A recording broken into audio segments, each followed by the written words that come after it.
Well, greetings and salutations, everybody. Welcome to the best damn movie-related show on the planet Earth, the John Campea Show, coming to you from right here on my YouTube channel. I'm, of course, your host, John Campea. It is an awesome honor and privilege, as it is every day, to have you, my international friends, join us as we gather together to talk about our favorite things in the world, movies, movie news, a little bit of television here and there as well.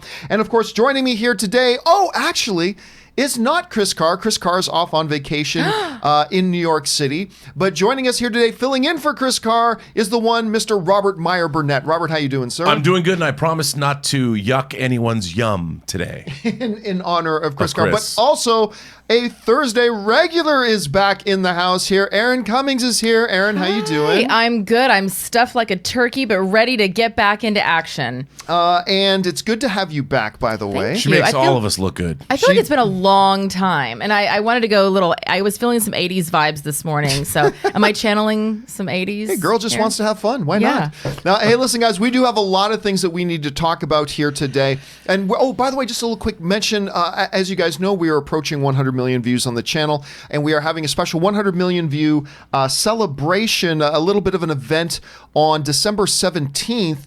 But I can tell you now, the event's sold out. The event is sold out. So, but, as happens with a lot of events, sometimes people can, realize they double booked or whatever. So if you are still interested in going, just go and double check at the website there that you see. If you still wanted to go, double check and see if any become available. If you want to double check on that stuff. But as of right now, it is sold out. Which is always cool. So we look forward to seeing you guys on December 17th.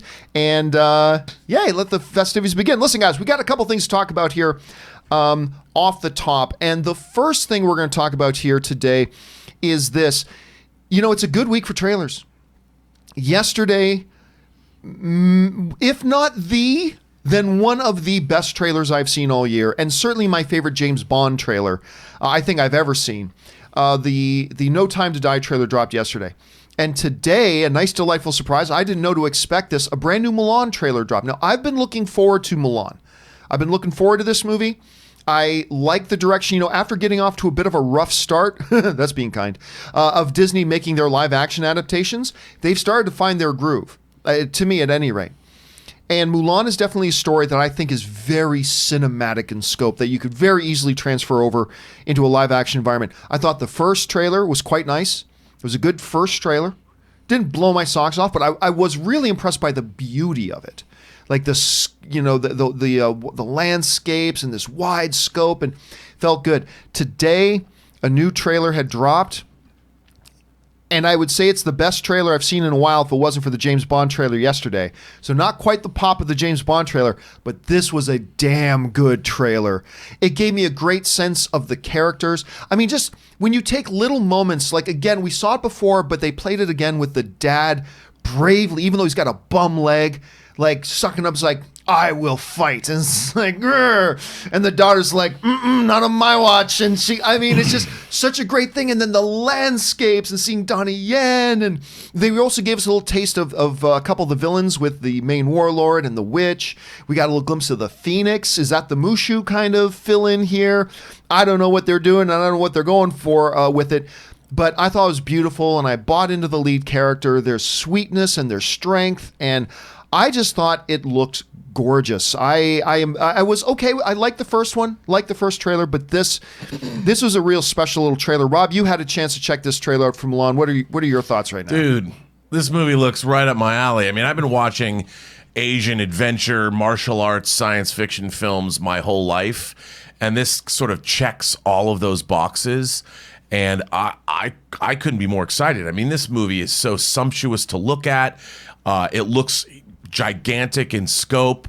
It even has a lot of verisimilitude. I like that. It's really grounded. It seems like they shot in I'm sure there's a lot of visual effects, obviously, but they shot in real locations. You're in the beautiful mountains. You're in these ancient cities.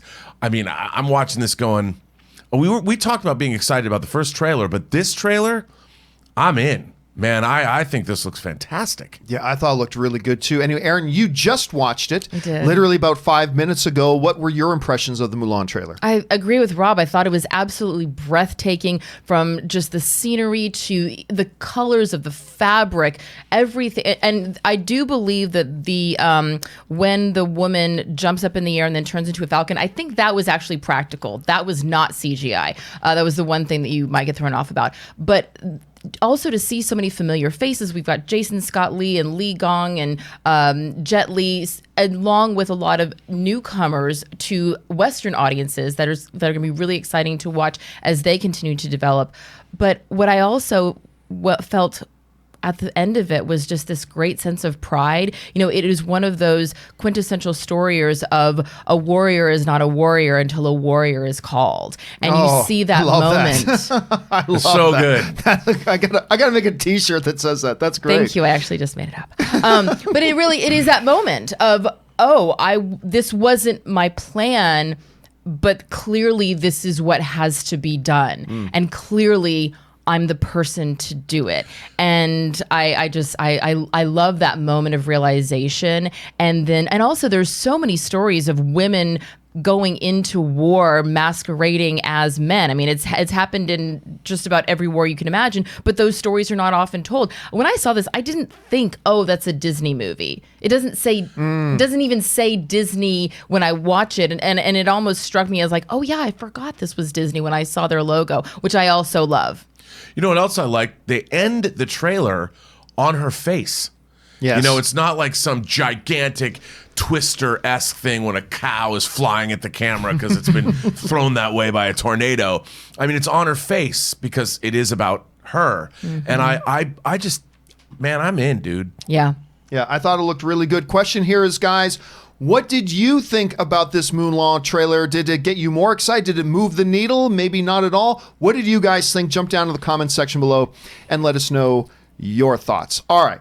With that down, we got one more thing here to talk about off the top, and that's this. Video game movies. Dun, dun, dun, dun. Of course, 3 truths in life: death, taxes, video game movies suck. Now, we've started to see, I thought the big turn was going to happen when Assassin's Creed and Warcraft were coming out. That didn't happen. I thought that was going to usher in the new golden age. I thought the last Tomb Raider movie was actually pretty good. I did. I thought the most recent Tomb Raider movie was not great, but hell, in this genre, I'll take not great, because I enjoyed it at least. We got a few other things coming out on the road as well, but one of the games, obviously we've got Uncharted coming. People are very excited about that. One of the games that a lot of people have been talking about for a very, very long time has been Metal Gear Solid. Now, at one point, the director of Kong Skull Island, Jordan Voight Roberts.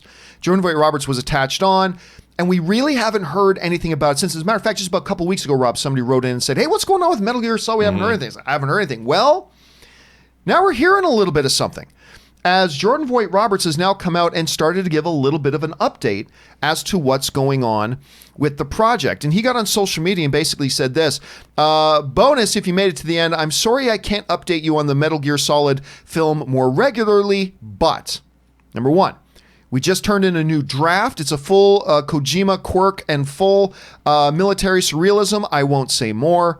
2, I'm hoping to meet with a specific actor very soon. So there's that. And then 3, let's make this movie. So there's a couple things I get out of this social media post. And by the way, if you don't love Kong Skull Island, Roberts did a really nice little job with this little series called You're the Worst. And he's directed a good chunk of the episodes of that show, and he actually did a pretty nice little job on that. I'm not the biggest fan of Kong Skull Island, but I had a good time with it. I enjoyed it. And so there's 2 things I get out of this post. Number 1, there is movement. They are still actively working on it. They're trying to make this Metal Gear Solid thing happen. And I think for a lot of people, that's going to be very encouraging to hear. However, the second thing I really take away from this is that last line he said, let's make this movie. What that, and maybe I'm taking the wrong implication here. So I could be totally off base here. Let me say that I might be way off base. When I read that, what I read is, we still haven't convinced everybody that we need to convince to make this movie. And we're still trying really hard to get this done. So I took away, number 1, good news. there's movement. They're still working on it. They're trying to get this thing to happen. But number two, this is still not a locked deal. That we still cannot say for sure that we are getting this movie. That's what I took out of this at any rate. Rob, you read these comments. You see the director who's involved, stuff like that. Number one, if you're a fan of this, Rob, if you're a fan of Metal Gear Solid, do you walk away from this social media post feeling more encouraged or more discouraged at this point? How did you interpret it? Well, first of all, it's one of the great video game franchises that's ripe for exploitation. And Kojima is a genius. He's got Death Stranding has just come out. Yep. And I would love to see this movie done correctly. And I really liked Kong Skull Island. For me, it was a very pleasant surprise. It was both a modern update of a kaiju film, but also it felt like it belonged in that. It really understood what it was. And I think that Voight Roberts is a perfect director for this material.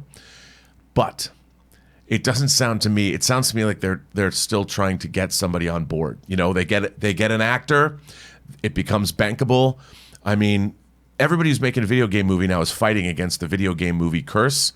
And this is not exactly the easiest kind of story to explain what it is. On the surface, it might seem that way, but it isn't if it's going to be done correctly. So I still think it feels to me like it's in active development, that he really wants to make the movie. They don't have a script yet that people have signed off on. And Kojima has started, their studio that made Death Stranding and made the Metal Gear Solid games recently announced that they're going to get into the movie business. Yes. So maybe there's some synergy happening there. I don't know. Aaron, you hear something, you read these comments as somebody who's in the film industry and in the entertainment industry yourself. You're reading these comments.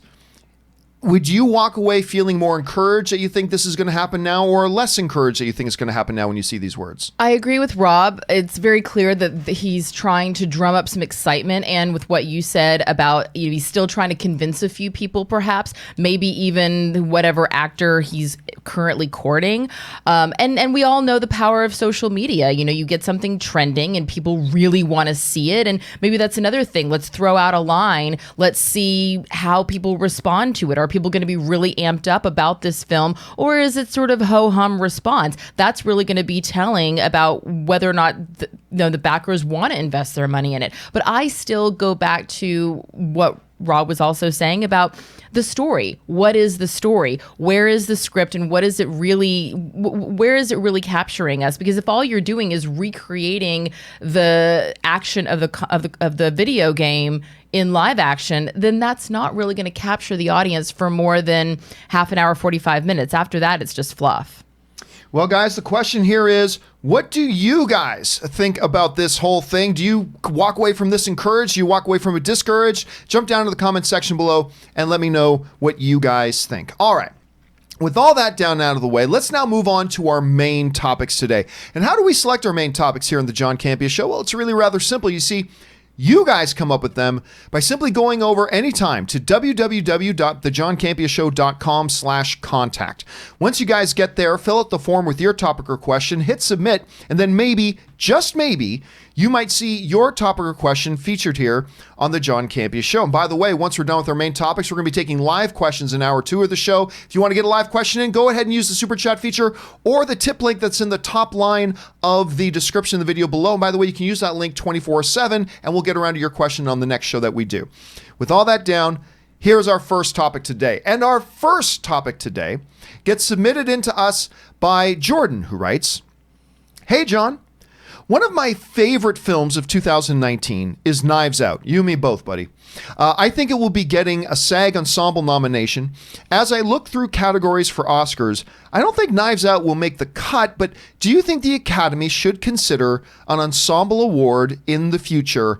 Thanks." All right, and thanks for sending that in, Jordan. And you know, it's funny because somebody actually wrote in that on a live segment that we were doing before about that. Now, I am traditionally, with a lot of topics come up, people say, do you think they should do a motion capture Oscar? Do you think they should do best stuntman Oscar? Do you think they should do this Oscar? And I'm always the guy yucking on the yum. I'm always like, no, you don't do a category for that. You don't do a category for that. And there's reasons for each one that I don't think you can do a category for it. But the one category that I got to admit that I would completely be all for is actually the inclusion of a category for Best Ensemble. It makes sense, at least to me. One of the main reasons it makes most sense to me is just the fact that SAG does it. I mean, SAG, that's pretty much their top award of the night. That's their big thing. It's Best Ensemble.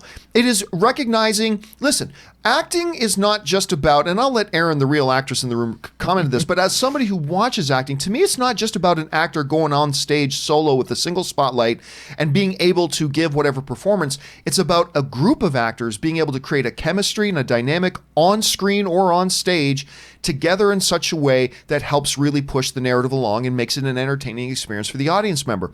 And that becomes a team effort. And there are a lot of movies, like one of my favorite comedies of all time, other than 40-Year-Old Virgin, my favorite comedy of all time is Noises Off, with one of the best ensemble casts ever assembled on the big screen. You're talking about Carol Burnett, John Ritter, Christopher Reeve, on and on and on and on. Just this incredible cast.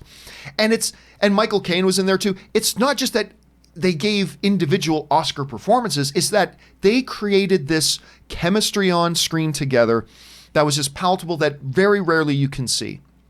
And I think that's a special thing. And I think when you have the Screen Actors Guild, the acting body saying, this is a significant thing, well, I think the Oscars have to look at that too. And it's not just some side category at the SAGs either. It's a real important award that they give out. And I think there's something to that. The second reason why I think they really should look at doing something like this just falls back kind of to what I was saying already. I believe there is a difference between individual actors giving some great performances versus a group of actors being able to really create something special together. And I think it's a different thing.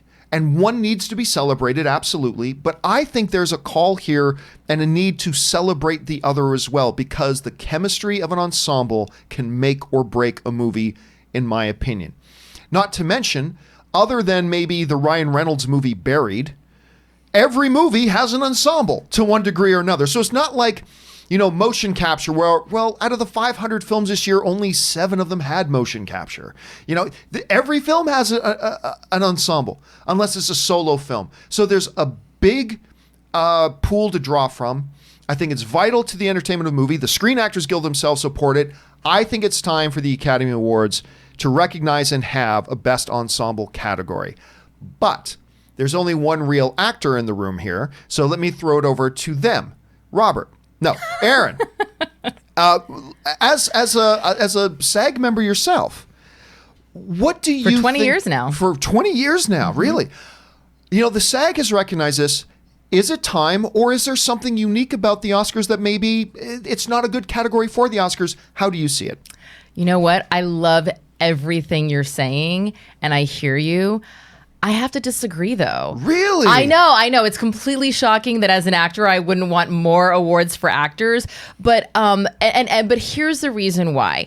I do think that the fact that the Best Ensemble Award is sort of the penultimate award that you can win when you're at the SAG Awards. And I've been to some of the SAG after parties, and you see the collective joy that the cast. I remember I was there when the cast of Boardwalk Empire won their SAG Award for Best Ensemble, and there was that collective enthusiasm and joy, and everyone was celebrating together. And I think it's one of the things that sets the SAG Awards apart and keeps it as something that is really special and isn't just like, oh yeah, it's just another award show. It has its own place amongst actors. And there is something about the Academy Awards, like when you are Oscar winner so-and-so, Academy Award nominee so-and-so, there is something also really special about that, because every actor in Hollywood hasn't been nominated for one, hasn't won one as part of a collective, as part of a group. What I would encourage instead, which goes along with exactly what you're saying, is that they incorporate a Best Casting Academy Award. Because really, when you think about the fact that it's an ensemble that makes the movie what it is, where does that ensemble come from? It comes from a casting director actually being able to say, okay, well, we've got Scarlett Johansson or whoever attached to this movie. Well, who are we going to put around Scarlett? Who are we going to add in as the additional characters that are really going to make this a full round, rich project. And that's really where a smart casting director comes in. You know, you have Rich D'Elia, for example, who trolled the entire, not trolled, but, you know, traveled around the entire country looking for the kids for It 1 and 2. Most of those kids have never acted before, and now they all are pursuing movie careers. You know, you look at Aisha Cooley, who cast Jarrell Jerome in When They See Us, who, yes, he had worked, but to be in that role, which he then later won an Emmy for, that was a massive, that was something for her to see that really rounded out that cast. So I would say instead of Best Ensemble and more awards for actors, let's bring a casting director into the mix and let casting directors win an Academy Award for the work that they do so well. And no, that's not me pandering. I legitimately feel that way. You know what? I got to say, the one point you raised there that I really do agree with is that one of the pitfalls of having the category at the Oscars is you're going to be, it's like NBA champions, right? Because guess what, folks? Luke Walton is a 3-time NBA champion. He was not the reason they won the NBA title, so you may get actors running around who have no business calling themselves Academy Award winners. Right. And maybe it devalues that a bit. Okay, I still believe they should do it, but I think you're right. I think that is one of the pitfalls. Rob, as somebody who's worked as director, you know, and you've worked with casting and stuff like that, do you think they should do an ensemble award at the Oscars? And also as an editor who has had to cut a lot of the people out of the movies when they are detracting from the ensemble. I have to say I am in 100% agreement with Erin. I think everything she said, when you think about how a movie is made, one of the things, like when I'm working on a project, I never think about who's going to be in it when I'm reading it, other than who I need to get to sell the movie or to get it made. Some of the most valuable people on any film project or TV are the casting people. I work with a woman named Linda Francis, who she's passed away, but she helped cast Swingers. Some of the greatest decisions I've ever seen in movies come from casting. One of my very dear friends, I call her my professional wife in the business, Christine Sheeks. She cast Boogie Nights. I think it's a job. It's also an above the line job. It's in the opening credits of many, many movies, and it goes completely unrecognized at the Oscars. And the thing about casting directors is that it's their job to think out of the box. It's their job to bring you actors that you might never have heard of before, that you can put in place and suddenly break them. I found Eric McCormack, who went on to be in Will and Grace, was the first person I cast in my own movie, Free Enterprise. I'd never heard of him. You know, my casting director, she said, the first person we need to look at is this guy, Eric McCormack. Good Canadian kid, John. Came from Stratford. I'm like, who's Eric McCormack? I don't know. First actor I saw, walked in the room, blew me away, gave him the job. If I didn't have a casting director who knew this, and casting directors, they go to plays, they go to workshops, they know people that you don't know, that you've never heard of, and they've got a wide breadth of knowledge that they can make or break, especially an independent movie. If you're an up-and-coming filmmaker, find yourself a great casting person and stick to them like glue if you work well together. Well, I'll tell you what. You've changed my mind. You've convinced me. Because I think what you guys have come up with is a great solution here. You do a casting award because the casting recognizes the ensemble and what's done there. You made me change sides. Well done, guys. Great. You convinced wow. me. That never happened. You convinced me.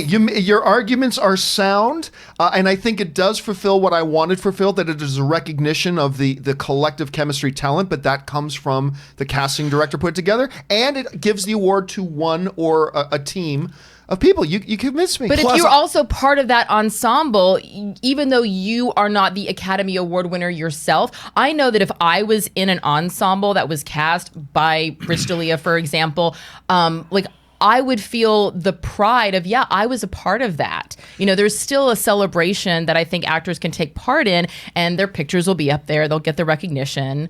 But it needs to go to the casting director for doing all that work. If I could throw out one more thing, too, once the actors are put together in this ensemble and they gel and they create these indelible characters, that becomes an acting issue.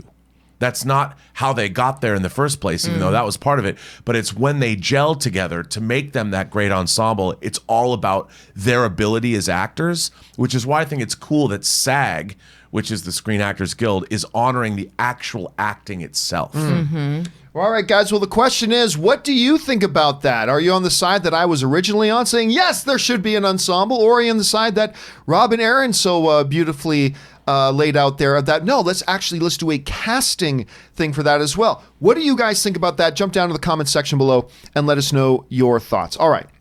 With that down, let's move on to our second main topic today.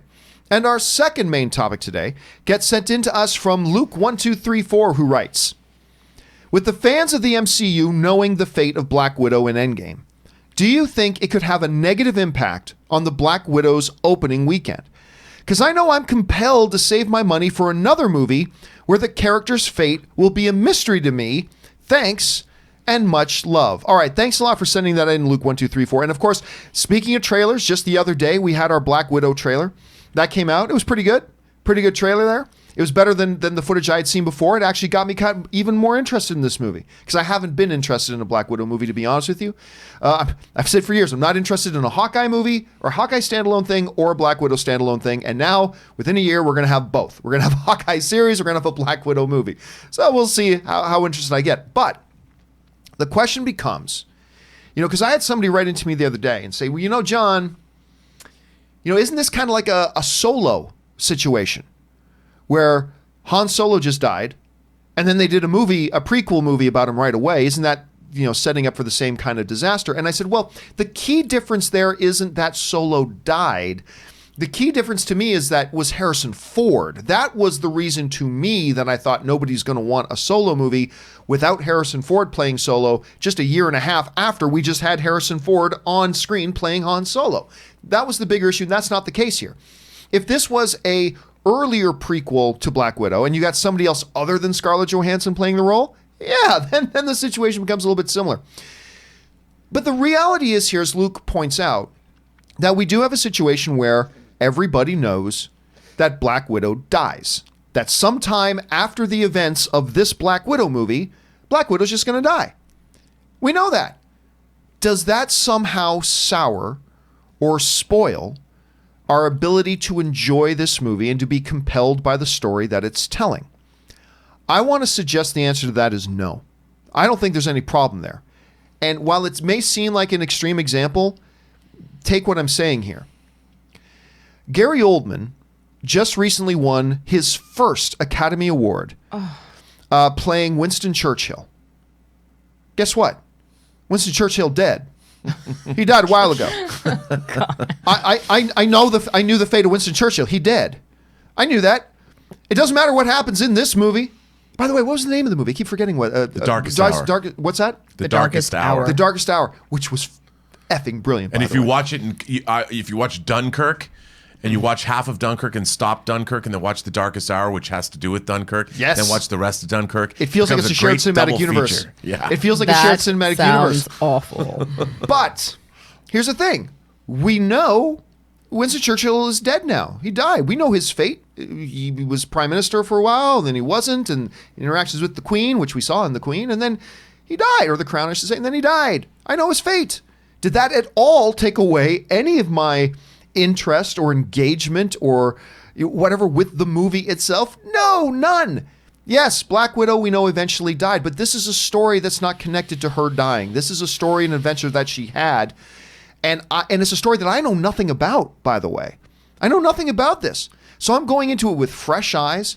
And again, I'm the guy who's not all that interested in a Hawkeye or a Black Widow project, but I got to say, the fact that I know that she dies in Endgame, to me, it doesn't take anything away, and I don't think it'll take away much from a lot of other people as well. I think there will be some people like yourself, Luke, that maybe do feel a little bit affected by that, but I don't think it'll be a mass problem. Rob, is the fact that everybody knows that Black Widow dies just a few years after the events of this Black Widow movie, do you think that's going to take away some of the urgency or compulsion to go and see this movie for some fans, or do you think it's not going to be an issue? Well, like we've just heard, one of our viewers thinks it might, but I would offer this to follow along with what you said. In 1972, The Godfather came out, and it's a story of Vito Corleone and his sons, and at the end of the movie, Vito Corleone dies. 2 years later, The Godfather 2 comes out, And what is it about? It is about young Vito Corleone, no longer played by Marlon Brando, played by Robert De Niro expertly, and we juxtapose the young Vito story with the current Michael Corleone story. Do you not go see Godfather 2 because we know Vito Corleone dies? That movie's one of the most beautiful movies ever made, and seeing a young Robert De Niro playing a young Vito Corleone is one of the greatest things in cinema history. Can you imagine somebody going, I'm not going to go see Godfather 2 because I already know Vito dies? It makes no sense. A great story is a great story. It doesn't matter if you know somewhere along the line. I look at it this way. Everybody dies. So theoretically, in every movie, even though you might not see it, you know they're going to die at some point. The question is this sliver of time in a person's life, is that a compelling enough story to watch? And judging by the Black Widow trailer that just dropped, I would say yes. I want to see what happens. And if that trailer enriches the experience of all 23 Marvel Cinematic Universe movies because it tells a great story, then, hey, aren't we all better off in the long run? And I want to throw something out here, too. Up until this year, there was a film that was in the top 2 all-time box office of all time for over 20 years. A film called Titanic. Oh. Did people die in that movie? Oh, is there anybody who didn't know the ship sinks at the end? Did anybody go, well, we know the boat sinks. It was so predictable. I'm not going to go. What's the point in going to go see? We know the boat sinks because it's about seeing the story. It's about seeing. Do you go to any romantic comedy not knowing that the bumbling guy, the sweethearted bumbling guy in the movie doesn't get the girl at the end? Do you ever go to any romantic comedy movie not understanding that that's going to happen? Of course not, but we kind of know it's the story that counts. Anyway, clearly, you made a good point, Robert. Clearly, there are some people that are, because Luke wrote it himself. Like, he's feeling it himself. So there are some. So, Aaron, let me ask you.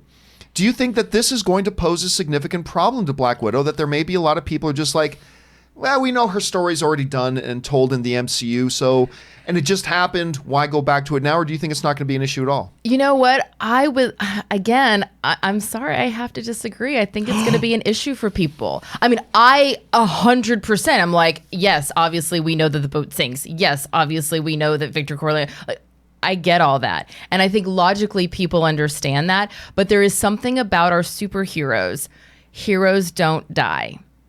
And I think that there is something about the idea that we just saw it happen in such an epic scale that people are still mourning Black Widow. It's a little hard to jump back. That being said, I really hope that the movie does great. I'm going to go see it. I'm excited about it. I think the trailer was fantastic.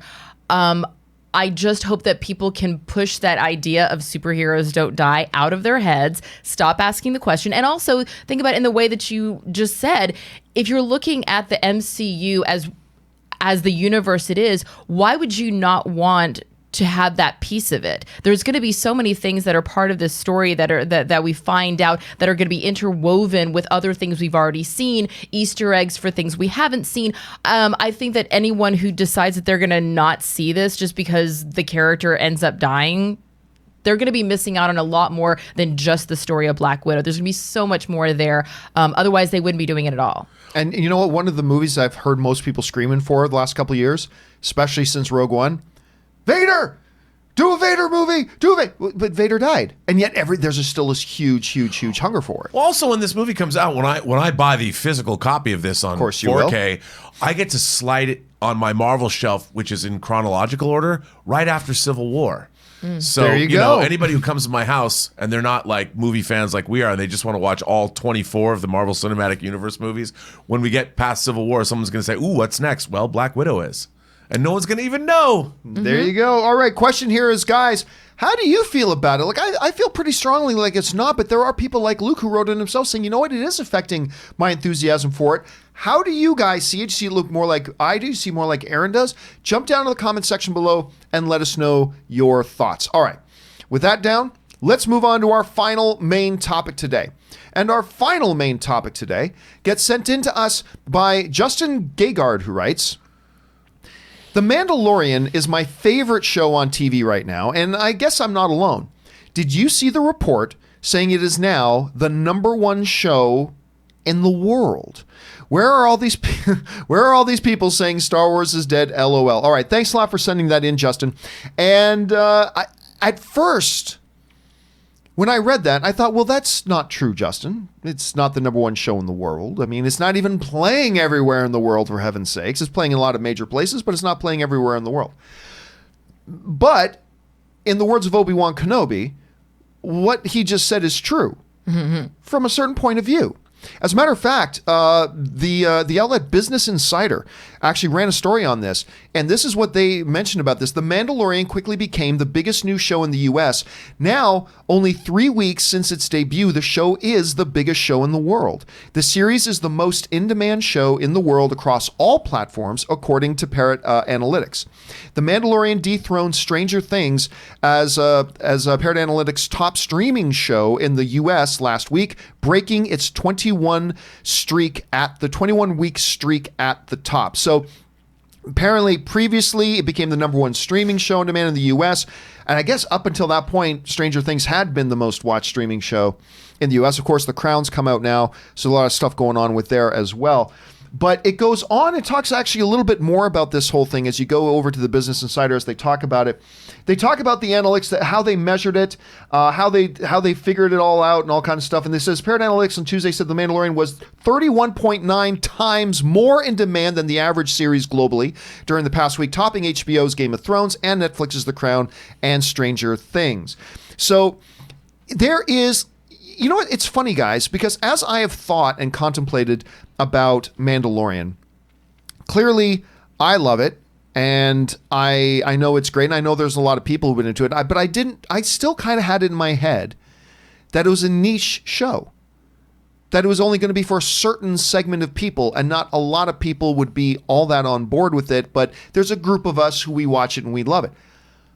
Apparently, this thing is huge, and apparently... it is huge everywhere that Disney Plus is streaming. And as we predicted, other reports have been coming out saying it has become one of the most pirated things in the history of piracy as well, on top of all that. And maybe piracy is one of those things that analytics company takes into consideration. So, Rob, I got to ask you this question. And it feels silly because maybe I shouldn't have been surprised. I'm surprised to hear this.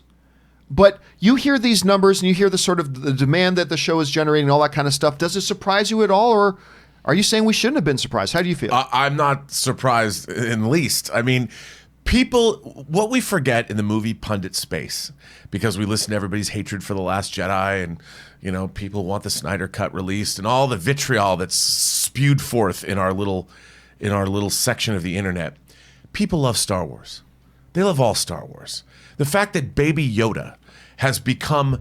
memes. It's permeated every facet of our pop culture in less than a month. Hell, I got a Baby Yoda t-shirt in the mail yesterday.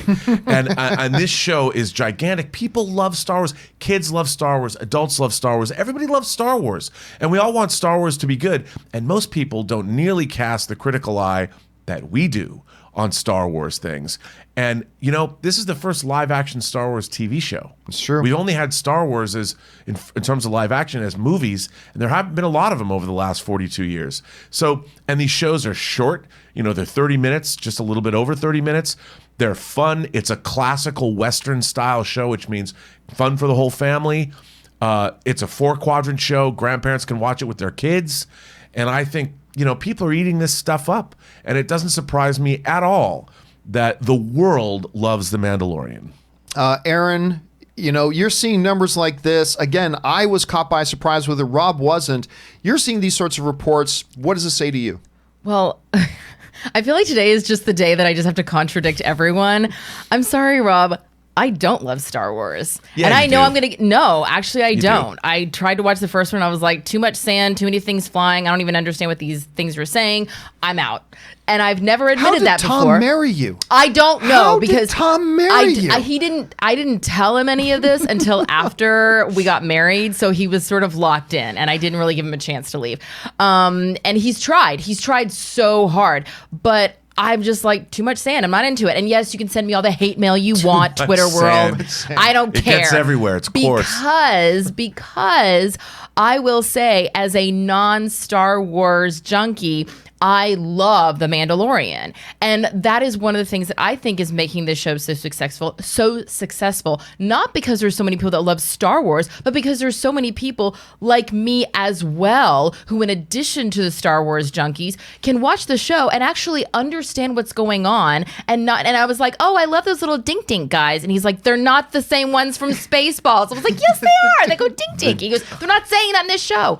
But I can ding ding ding ding ding ding ding. I can understand what's going on. I love the fact that you have this main character who we've never even seen his face, so he can be any race, any background. He can be whoever he wants. You have these really strong, empowered women, especially like we just saw the widow, Gina Carano and the widow, and Gina Carano. Oh my god! And every single woman on the show, I'm like, why didn't I play that part? And he goes, because you're not a UFC fighter. Why didn't I play that part? Because you weren't on Broadway. Why didn't I play that? I was like the waitress. I could have played the waitress. Like, this is a show that I'm excited about, and I really think that we should give a little credit to Game of Thrones for paving the way for a mass audience to be accepting of a show with these crazy wild characters and creatures and weird names that they don't necessarily understand. People outside of the Star Wars universe maybe would not be as excited had we already not been primed for this kind of epic storytelling.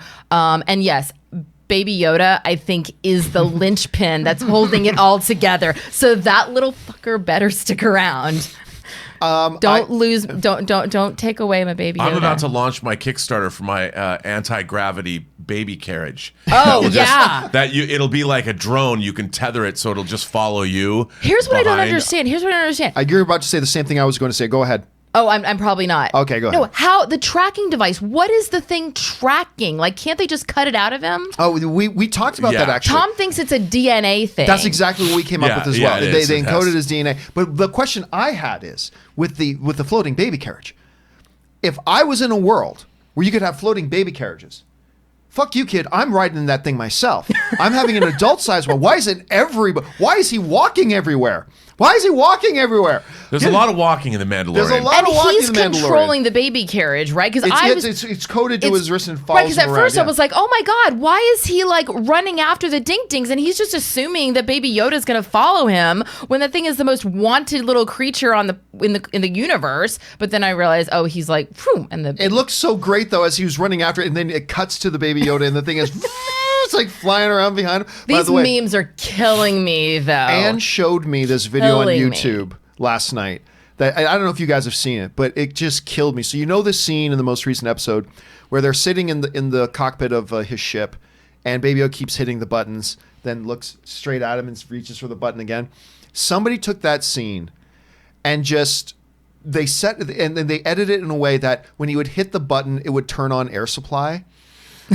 And then the Mandalorian stops, and the music would stop. I'm all out of love. I died. Like, I haven't seen the Air Supply one, but I've seen the Andrew WK one, where he turns on Andrew WK music. That's the thing. They're putting in all this different music. And my favorite is when he's holding the coffee mug, and somebody wrote as the meme, that look that your mom gives of self-righteousness when you're opening all of her Christmas presents that she bought. I haven't seen that one. It's real. The coffee mug memes are just look up Yoda coffee mug and read all of them. They're brilliant. That is why I love the internet. Question here is, guys, are you surprised with the kind of global phenomenon that Mandalorian is becoming? I got to admit I am, and maybe I shouldn't have been. Are you? Jump down to the comment section below and let us know your thoughts. All right, guys. With all that stuff down and out of the way, we're going to now move on to the live questions you guys have been sending in. But as we do here, we're going to take a little bit of a break here for just a couple of minutes, give ourselves a chance to rest the vocal cords, stretch our legs, refill our drinks. So if you guys will hang tight with us, we will be back in just a couple of minutes getting to your live questions. Don't go anywhere.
are back. Thank you guys for your indulgence as we took a little bit of a break there. All right, we're going to jump over to the live questions now, and we're going to get caught up on one that I missed the other day here. But this one comes to us from Anonymous, who wrote, I rewatched episode 1 of Watchmen, and I think Don Johnson's character might be Dan Dreyberg, Night Owl 2, with the brief appearance of the owl ship and Sister Night wearing owl goggles.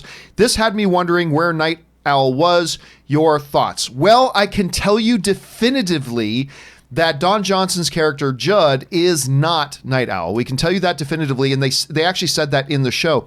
Because when they were sending Silk Spectre, now who is a anti-vigilante task force person, after to go to Oklahoma to find out who murdered Judd, they had a discussion with the senator who might be president. You know, as president, I can pardon people because Dan is actually in prison.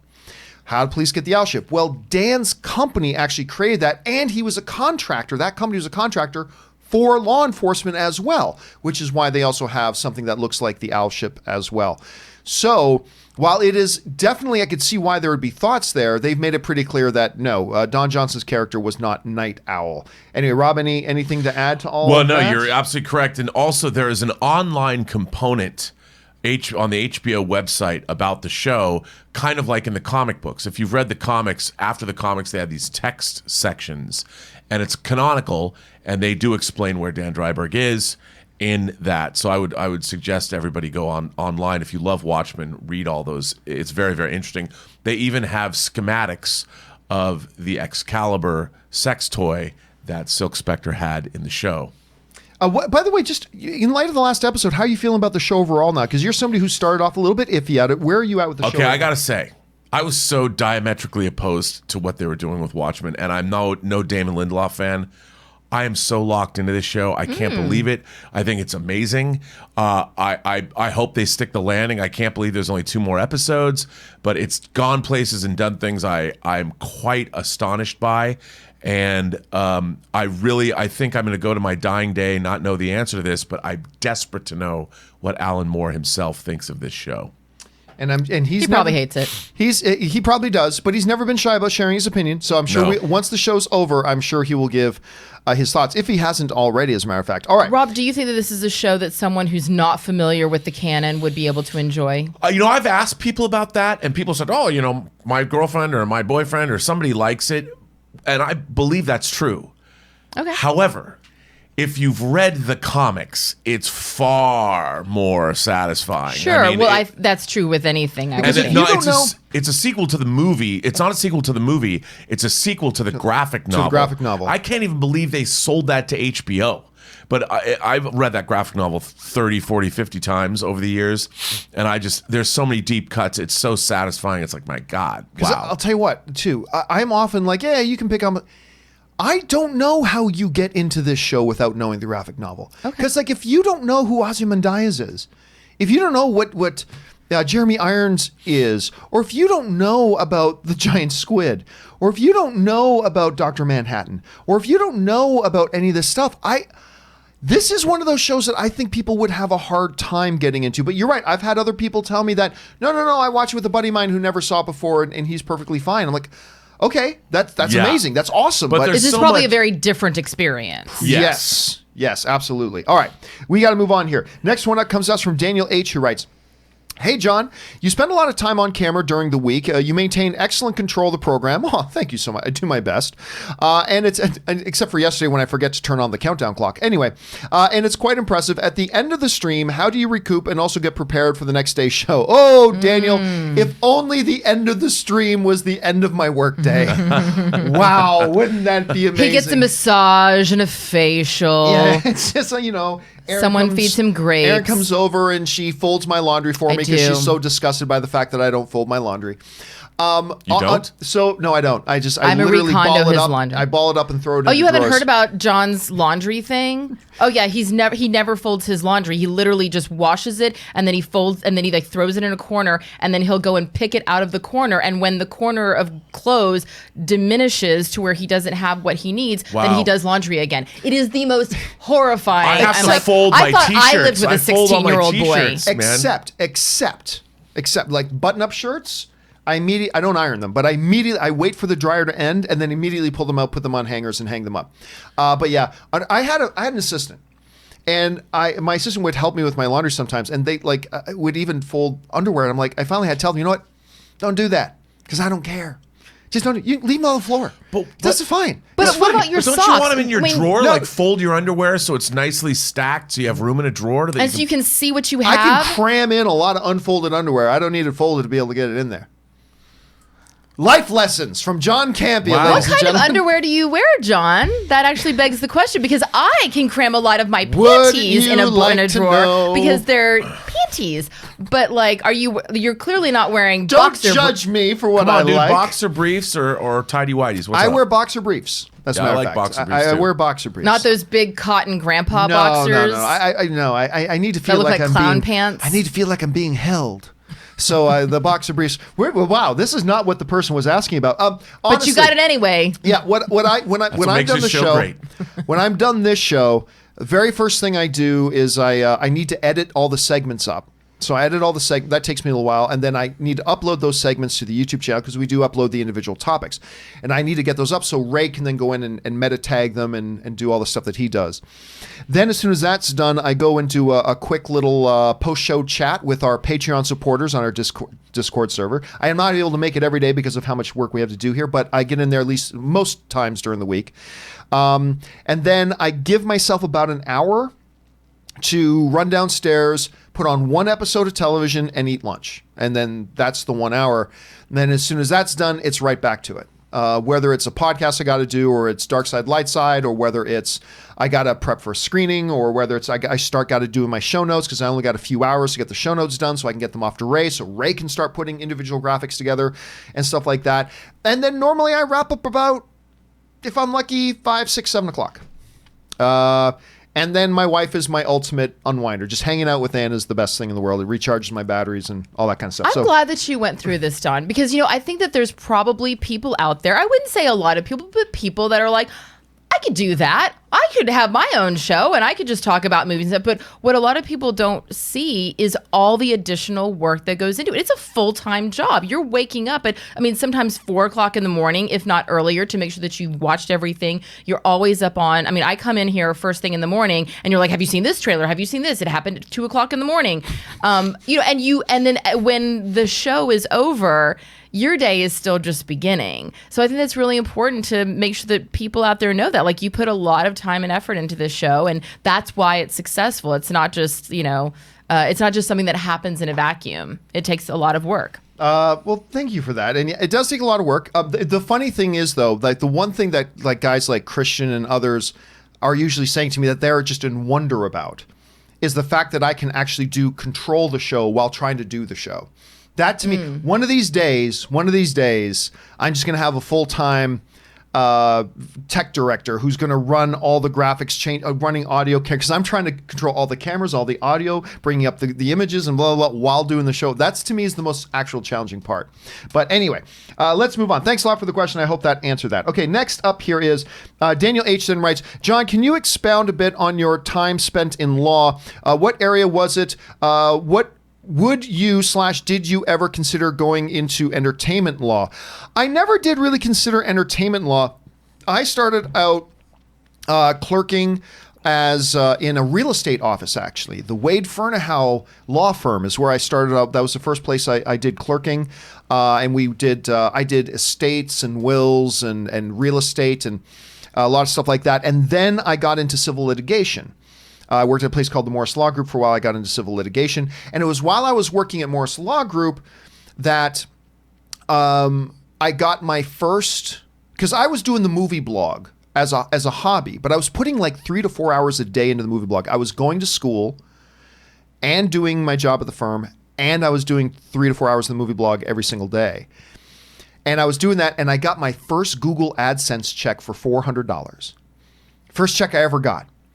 And it was at that time that a couple of friends of mine arranged for us to have lunch one day, and I call it the intervention. It's one of the most pivotal key turning points in my life.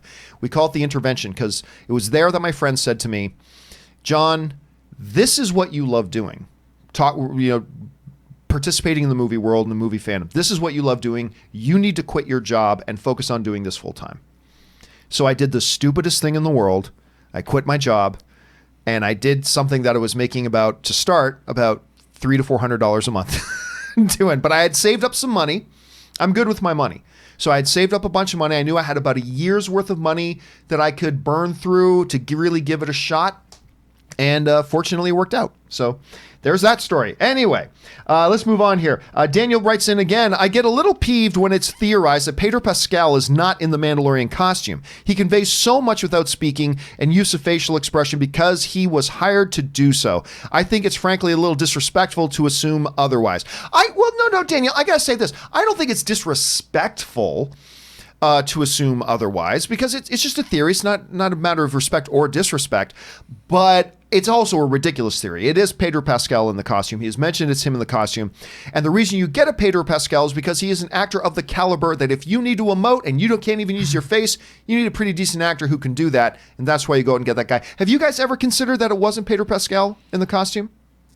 I mean, I think that there are definitely shots where it's not Pedro Pascal. Absolutely. Because there's going to be certain things of like shots of him from behind, walking and he's really far away. There's always going to be... When it doesn't need to be him. It doesn't need to be him. Because let's be honest, if you are... What a lot of people also don't realize, if you are the star of a show, if you're like number one on the call sheet, you don't have a life. You are working from 5 o'clock in the morning. You're working 12 to 16 hour days, Monday through Friday. And then you usually have some sort of press thing or ADR dubbing on the weekends. You have no time. And so that is incredibly taxing for the lead actor. And a lot of times when you hear that a lead actor is sick or whatever, I mean, I remember when Tom was working on a show, I won't say what show it was, but the lead actor was sick. He had the flu. And we said, why don't you stay home? He said, they could literally have a doctor amputate my legs and they would still make me come to work and shoot me from the waist up.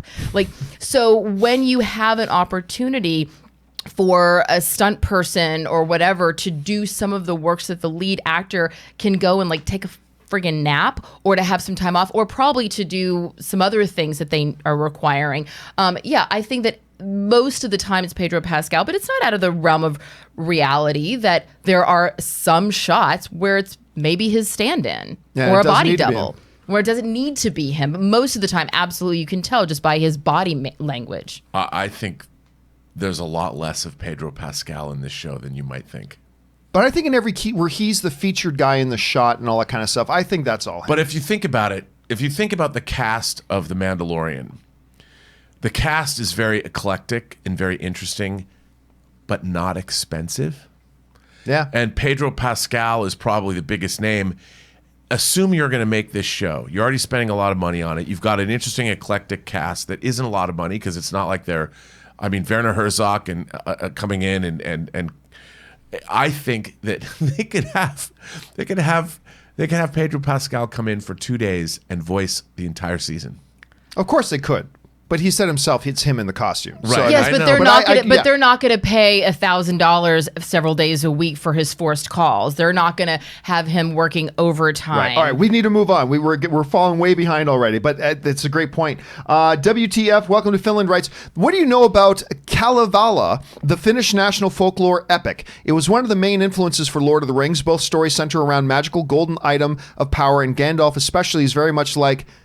Oh my God. Vainamonian, Kalev Alas's main character. Oh, I can tell you right now how much I know about this. Dick all. I know Dick about this thing whatsoever, but it sounds like something that I would be interested in learning, but anything that has influenced Lord of the Rings, you got my attention. Have either of you guys heard about this? No. Sorry. I'm surprised you don't have a 4K of it. But see, the thing is, now I'm going to get one. I'm going to go buy it. But listen, dude, thank you for putting on everybody's radar because I think a lot of people are going to want to check that out now. All right, Willow writes, what's your favorite rendition of A Christmas Carol? I've got a spot for the Alistair Sim one version since it's the first one I've seen. I also like the Muppets one with Michael Caine. I'm going to go the Alistair Sim one just because that's my mom's favorite. And whenever my mom would put on Christmas Carol, that's the Christmas Carol she would put on. So I don't know if it's the best one, I'm not saying it's not. I don't know, but that's the one. When I think Christmas Carol, that's what comes up to me in my head. What about you guys? Well, I think that probably is the one, but I saw Patrick Stewart do a one-man show of A Christmas Carol on stage. Ooh. And one man? Yeah. How do you... It was amazing. That sounds pretty badass. Amazing. But Andy Serkis has got one coming out. Oh, wow. Andy Serkis and the guy from Memento. Why am I freezing? Guy Pearce. That looks actually really, really good, but at any rate. Okay, let's move on here. Christopher Chow writes, "Hey, John, did you hear about the story of a dying man's wish to see a special screening of Rise of Skywalker with his son? Apparently, he reached out to Disney/Bob Iger, and they delivered the film to him before the release date. Really impressed with Disney on this. I did. And here's the thing. I won't blame any studio that doesn't do that. I mean, because before you know it, everybody is sending in requests to see everything early, and that becomes the next. But so I don't have any expectation that any studio should do that, but it's awesome when they do. It's awesome when they do. I know Marvel has done something like, well, again, that's Disney. So I think it's great. I love hearing stories like this, guys. I really do. It makes the heart feel happy. Does it also come with a private bodyguard that stands there next to the person watching the movie no doubt. and then takes it back? Just like when you borrow diamonds from Harry Winston, there's always that security guard 2 feet away from the actress. I have no doubt there was a team of security. Are you finished watching the credits? Because we're going to take this back now. And I guarantee, how what did they gas a house for bugs? Oh, and for then sure. they tent it. I bet you Disney showed up, tented the house, put 18 security guards around it. All Checked that everywhere kind of for stuff. bugs. But I just want to know, I heard that story and I was totally uplifted by it and I felt really great about it. But I'm like, I hope he's not watching it on some little TV. Oh, they probably I brought hope in they rolled in They some probably- awesome yeah. home theater, some 40 or 80-inch OLED TV with a Not Atmos the big hospital tube TV. Yeah, no, man. I just hope he got the They're not going to let him watch that on some No. thing. All right. Marie Seifring writes, "Finally watched my first episode of The Crown. I loved it. Claire Foy and Matt Smith and the whole cast is great. Thanks for recommending it. Now to catch up with the current season. Listen, this is a show that I was surprised. Anne got really into this show. Corey would come over every week, and the two of them, they would put on these big English hats.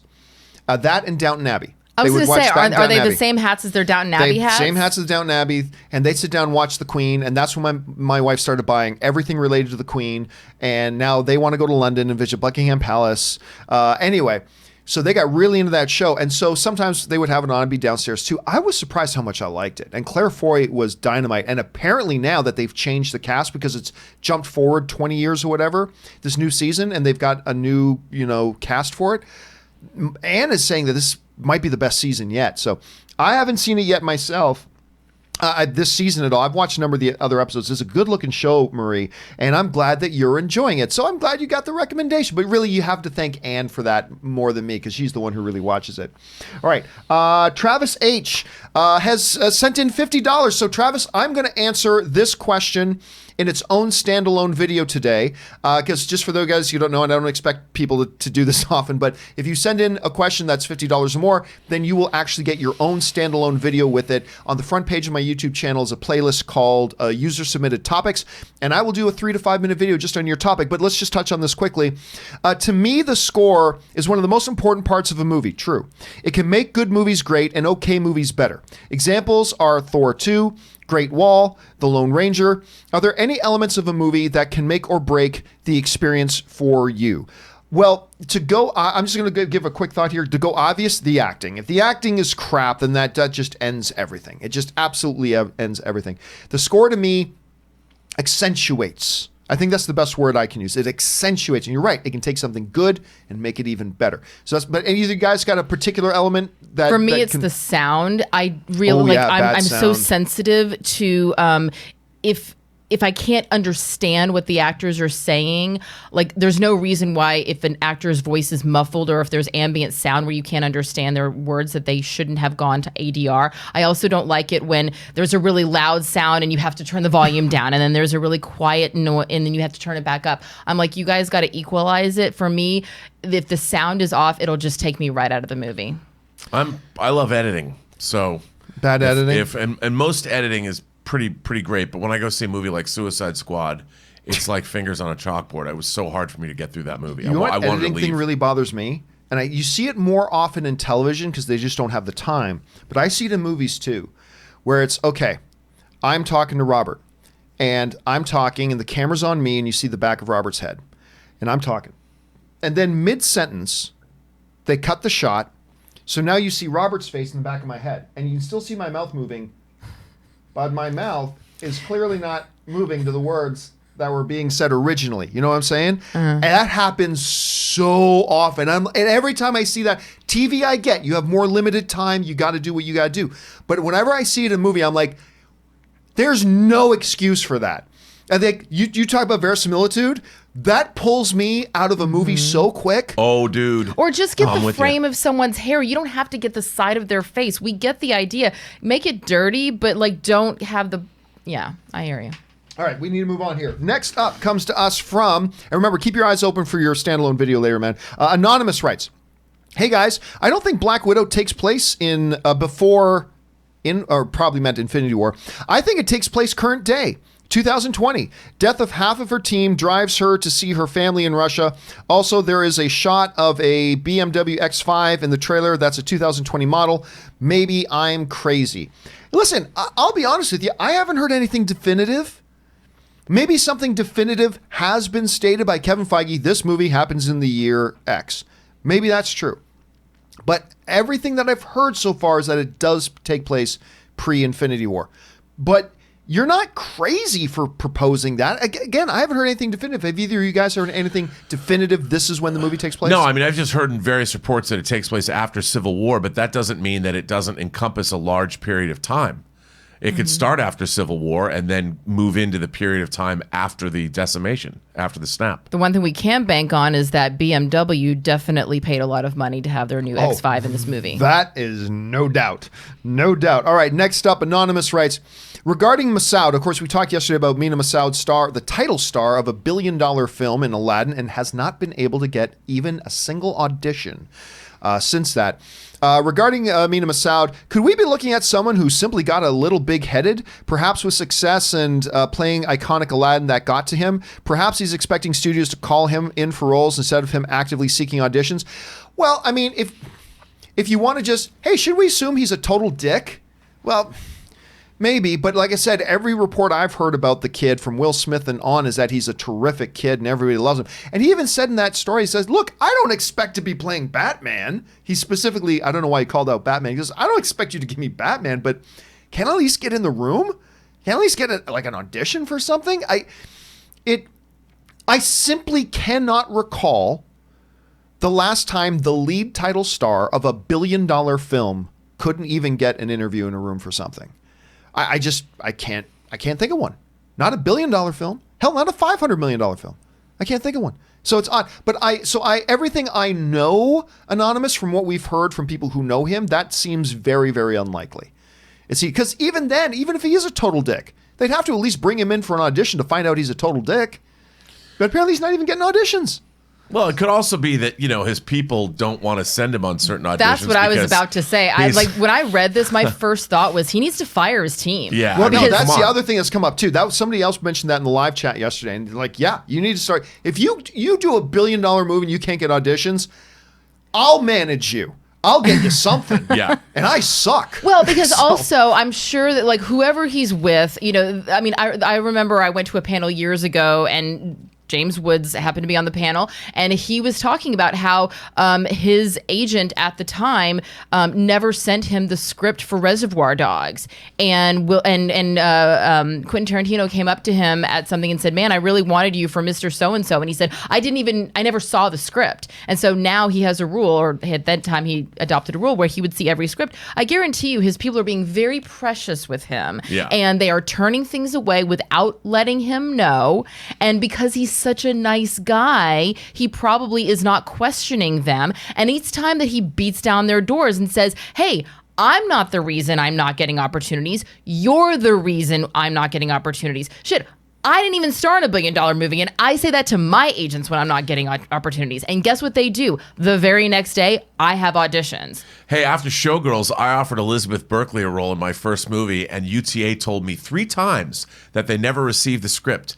And I took the script there myself 3 separate times, and finally I went, At some point, you just gotta say, all right. Either Audrey writes, one of 2 weekly anime recommendation, genre action adventure. The Time I Got Reincarnated as a Slime Satoru. An average office worker ends up dying after a robber stabs him in broad daylight. He makes some offhand wishes as he fades away and ends up reincarnated in another fantasy world as a slime. I don't know what a slime is. Is that like the Blob? Yeah, that's what I'm thinking. I bet Chris Carr would have a field day with this. Yeah. Oh, she probably knows exactly what this thing is, too. She probably voices that show. Exactly. Oh my gosh, you guys, it's my favorite show. I've seen it like 75 times. That was one of the best Chris Cars I've ever seen pretty done. good. That I was miss her. actually pretty good Chris Carr. I miss Chris too. She'll be back next week. But anyway, either thank you for sending that in. Everybody loves, because I often get comments from people saying, oh, I saw that somebody recommended this and I went and checked it out and I loved it. So thank you again for that public service. Either when you send that in, people love that stuff. All right. Superman Steve writes, hey, John, did you hear that Carrie Fisher will not be CGI in Star Wars and The Rise of Skywalker? They're using unseen footage from The Force Awakens. Well, we've been talking about that for 2 years. Yes, that has been common knowledge for the last 2 years. That was a big story a couple years ago when they did make the announcement that we are going to have Carrie Fisher in the new movie, but it will not be CGI'd. We're going to use unused footage from The Force Awakens. So yes, that has been a big major story. And we've talked about it on the show about wondering how much then of the movie can we really expect her to be in, because there's only so much footage. So yes, Superman Steve, we have heard that. So you look like you had something to add there, Rob. Well, I was going to say that doesn't mean there's not a little CGI assist here and there. Oh, sure. You've got Carrie sure. Fisher footage. You could take her out of whatever background and put her into another background. But it's great that we're actually going to see her. Yeah, and by the way, they can pull a Mandalorian if you want. Like if they want to create a couple of new shots, we just need her from behind in one shot. Then you can get a stand-in for that. That's fine too. But yeah, and I think for the most part, that was a good compromise decision. You couldn't just suddenly not have Leia there. They came up with a good... I was actually for recasting. I thought recasting was actually going to be the best way to honor her, but they decided to go this way. Let's hope it works out. Well, according to Richard E. Grant, it seemed to work out pretty well. So Didn't you love that? Oh, God. Did you see that, Aaron? No. What happened? I put it up on Twitter last night, too. Richard E. Grant, Academy Award nominated actor Richard E. Grant, who is in the Rise of Skywalker. The cast just saw the movie for the first time 2 days ago. And Richard E. Grant put up his reaction to the movie. And he was in tears. He looked like a kid opening Christmas presents. He's like, yeah, I cheered, and he's like on the verge of weeping. Now, again, everybody keep in mind, he's in the movie. So what do you expect him to say? Also, number nothing 2 is the alternative. Yeah, you could say nothing. He didn't have to jump. But also the second thing is, just because movies are subjective, just because he liked it that much doesn't mean you will, doesn't mean I will. But it's nice to see stuff like that. That was kind of exciting to see. All right, next up. Let's see. Joe Hill writes, y'all need to get off my girl Noelle. LOL. I thought it was a sweet movie. Now go on about subjectivity of film for me, John. Happy holidays, everyone. Oh, man, Joe, listen.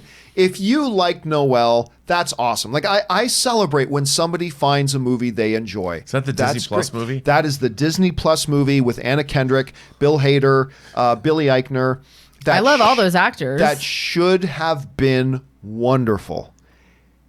Oh, and Shirley MacLaine is in it as well. Oh my God, it's so bad. What makes it bad? The absence of anything good. I mean, it is horrifically awful.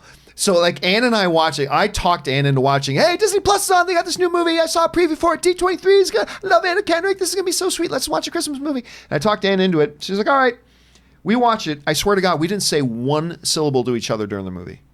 And then when it ended, we stopped and Ann just said, well, that happened.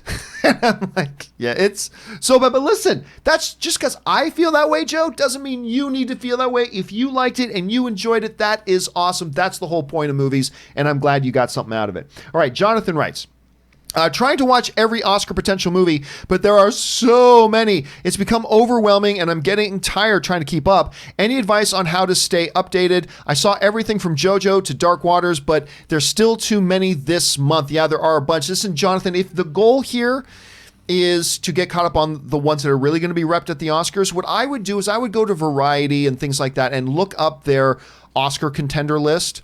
And I would say narrow it down to the ones that they say are probably your main frontrunners. If that's what your goal is. If you just want to get caught up on what are going to be the Oscar-nominated films, do that, and then maybe catch up on the rest later. So I would say that. Do you guys have any tips or advice for him on that? Just keep watching. And also understand that, like, a lot of these films that maybe were hard to find in theaters initially, once they get nominated, it's not uncommon for them to make a reappearance at a theater near you. Which is part of the reason why some of them get released so late in the year. All right, Madsiv Jada writes, Six Underground type films... Six Underground type films appeal is seeing it on... Big Six. Okay, I know what he so means. The type of movie that Big Six, or that Six Underground, Big Six, that's a different one. That Six Underground, what makes seeing those types of movies appealing is seeing them on the big screen. I agree. Doesn't change that I still think the movie looks pretty good, though. Even though it's being directed by Michael Bay. It looks really good. I think it looks fun. So let's see how it turns out. But you're absolutely right. Like, part of the appeal of those movies is the big screen. So, okay, that's not there, but let's see how it turns out. Jonathan writes, I only know and care about Star Wars on the big screen. Have never watched any show or read any tie-in book. Am I able to watch your Dark Side, Light Side without feeling lost and confused? Also, hype for Rise of Skywalker is on my birthday, December 20th, but we'll see it December 21st. Oh, absolutely, Jonathan. I mean, look, somebody asked us on Dark Side, Light Side this week, what would we say are our favorite canon novels? Right? So we went ahead and gave by the way, my top three are Lords of the Sith, Lost Stars, and what did I say was the third one? Tarkin. You're talking Disney canonical novels. No, well, the Disney ones are the only canonical novels. The other ones have all been wiped away. And they never were canon anyway. All the other novels never were officially canon anyway. So even though my favorite Star Wars novels of all time are, of course, the Grand Admiral Thrawn trilogy, Last Command and what have you. But it was never canon, so there's that. So we'll talk about that sometimes, but most of the stuff we talk about is the main Star Wars stuff, the main movies, but also we get into Mandalorian, so there's that too. But you'll be able to follow us, no problem. Thanks for asking, Jonathan. All right, next up, Murray Reich writes, last night's episode of South Park was great. They ripped apart streaming services. I saw the preview for it. I gotta watch it. They ripped apart streaming services, including Disney Plus and Mandalorian. They even spoofed their own Canadian streaming service called Canada Plus, which only has two shows, Terrence and Phillips and The Queef Show. I heard that was coming. I have got to watch that. As a matter of fact, last night I'm in bed. And I usually pop something on Hulu to fall asleep to, because Hulu then turns off after the episode's done. It turns my TV off. And as I turned on Hulu, the big feature thing was the new episode of South Park. I'm like, oh, I got to watch that. Not right now because I'm going to sleep, but I got to watch that. So I'll get on that. Did either of you guys see that one yet? No, okay. But we will watch it tonight. Yeah, I know, because you and Tom are totally into that show. I love it. All right, Murray Reich also writes, I have a question. Will we see the Snyder Cut on... Will we see the Snyder Cut on Disney Plus? Well, one never knows at this point. What might pop up on Disney Plus. All right. Thejus writes, top 10 of the decade. This is hard. 10, Dark Knight Rises. Number 9, Inside Out. Number 8, Guardians of the Galaxy 7. Number 7, How to Train Your Dragon, the trilogy. Number 6, Scott Pilgrim vs. the World. Number 5, Interstellar. Number 4, Endgame. Number 3, Force Awakens. Number 2, Inception. And number 1, The Social Network. New number 1 to be The Rise of Skywalker. Well, one can only hope. Let's hope it's not a disaster or a dumpster fire. We'll find out for sure. Very eclectic, nice miss. I like that you got Scott Pilgrim vs. the World. You're the one. Are you the one, Rob, who is not the Scott Pilgrim vs. the World fan? I am. Really? I'm not a Scott Pilgrim fan. It's not that I dislike it. I just don't think it's as good as it could have been. Are you saying that because it takes place in Canada? No. Well, okay. All right. I'll give you that. I love Scott Pilgrim vs. the World. I so adore and love that movie. And you know what? If I'm not mistaken, I might be wrong. I think it came out the year I think it was being played and featured at Comic-Con, the first Comic-Con you and I met, Aaron. I could be wrong about that. 2008? I think it might have been. Maybe I'm wrong. Maybe when did Scott Pilgrim come out? Well, this is saying the best films this decade. Hey, Google, when did Scott Pilgrim vs. the World come out? so I don't know if it heard me or not. It didn't. Scott Pilgrim versus the World came out in the United States of America on August 13th, 2010. 2010. There you go. So I was wrong. I was off by a couple of years. So there you go. Anyway, I like your list there, Thejas. Thanks for sharing it, man. All right, next up, Jonathan writes, I love super long epics like Dark Knight Rises or Endgame, etc., but Irishman was brutally long. Love the film and all, but by hour 2.5 at the theater, it was getting painful to sit and watch. My ass hurt walking out. Still give it an A, though. Hey, listen, and I love this movie, but you know my problem, and I'm fine with a movie that needs to be 3.5 hours long being 3.5 hours long. I have no problem with that. My problem with the length of The Irishman was that it did not need to be 3.5 hours long. I found so much stuff, so many scenes that were redundant to things already established in other scenes or other things that came later, that I felt like, yeah, man, you could have cut 30 to 40 minutes out of this film and I would have loved it just as much, maybe even a little bit more. But make no mistake, the movie's great. It is classic Scorsese filmmaking. It is Pacino, Joe Pesci, who I thought would have had a lot of ring rust, and he didn't miss a beat. And De Niro, it's the best performance De Niro's had in ages. So I quite love the movie. But Rob, you love it even at its runtime. You loved every second of it. I love the historical aspects of it. I really enjoyed. I just enjoyed the hell out of the movie, and I think the last 30 minutes was just sublime. Have you had a chance to watch it yet, Aaron? Because I know it's a long one. What do you think? Well, I mean, it's on Netflix now. You can watch it at home and take bathroom breaks. Then I'll watch it this weekend after our party. And of course, Anna Paquin, like 15 scenes, one line of dialogue. Listen. I heard about that in advance, and I'm like, okay, well, it'll probably play out feeling fine. But it's like, does she have a toothache on the day she was on scene and they could only have her on screen? Because I felt like they were going out of their way to not let her speak. Like, because she's on screen a lot more than I thought she would be on screen, but her role is always to look and walk away. That's always, and then she had like one line. It wouldn't be uncharacteristic of Martin Scorsese to have an actress in his film and just make sure that she's just there to be scenery and not speak or have an opinion. I mean, there were other side female characters like the wives and stuff like that had a lot more dialogue. I just don't know why you had Anna Paquin there. Anyway, whatever. We got to keep rolling here, guys. Okay, Jonathan also writes in. He writes, you say JoJo's your number one movie of the year. I do right now. I did too. Then I saw Beautiful Day 3 times. It crowned the number one spot. I have strong feelings. You will too, especially if you loved Won't You Be My Neighbor. At this point, anything related to Mr. Rogers in movies has one top prize. And again, I still think it's one of the big travesties of the Academy Awards that the Mr. Rogers documentary did not win, let alone get nominated for Best Documentary last year. It was still funny, guys, because like even the Academy was shocked, because I remember on the promo commercials for the Oscars, they were putting in clips of the Mr. Rogers documentary. They never put in clips of documentaries in the promos for the Oscars. And they were putting that in, and then the announcement came, and it's like, wait a minute, they didn't nominate? Didn't you say that was one of those cases where everyone just assumed that it would be nominated, so they nominated other movies? Might have been. I am still, for the life of me, because it is one of the greatest documentaries I've ever seen in my life. Because it's the type of documentary, you watch documentaries that when they're really great, they can change the way you see the world. Oh, yeah. When they are godlike, they can change you. And I feel like watching not Beautiful Day in the Neighborhood, it was called Won't You Be My Neighbor. I felt like watching Won't You Be My Neighbor, you walk out changed. It changes you. And it's just a special that I still cannot believe it didn't get nominated. I felt that way about Super Size Me. I felt like it really changed me. You know, hey, don't laugh. You know what Super Size Me? The funny thing about is interesting. It did change a lot of things. Changed a lot of things. The very first time I met John Schnepp, this is where. Oh no, I'm thinking about something totally. It was another Morgan Spurlock. I'm thinking of another Morgan Spurlock. Anyway, the day before I met John Schnepp, I was watching a Morgan Spurlock doc.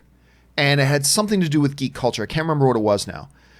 But there was this big guy with this big beard and named John Schnepp that was on the dock with Morgan Spurlock. And then and I'd never seen him before. And then the very next day is the day I met John Schnepp. So just a little odd Morgan Spurlock connection in there. Okay, we move on here now. Monty P. Moneybags writes, Any chance we'll see any characters / rides based on the Fox properties at Disneyland, like Go Meet, Mickey Minnie, and the Xenomorph? Well, it's funny, because you wrote that in before, maybe you didn't realize I was going to get around to it. Absolutely, yes. But don't expect it anytime soon. Don't expect a Predator ride at Disneyland. Don't expect some of the harsher stuff there. But the thing about Disneyland is they have limited space. The changes takes time. It takes them time. Hell, it just took 2.5 years for them to get Galaxy's Edge opened. Did you see the video for Rise of the Resistance? Oh, yeah. Yeah. Wow.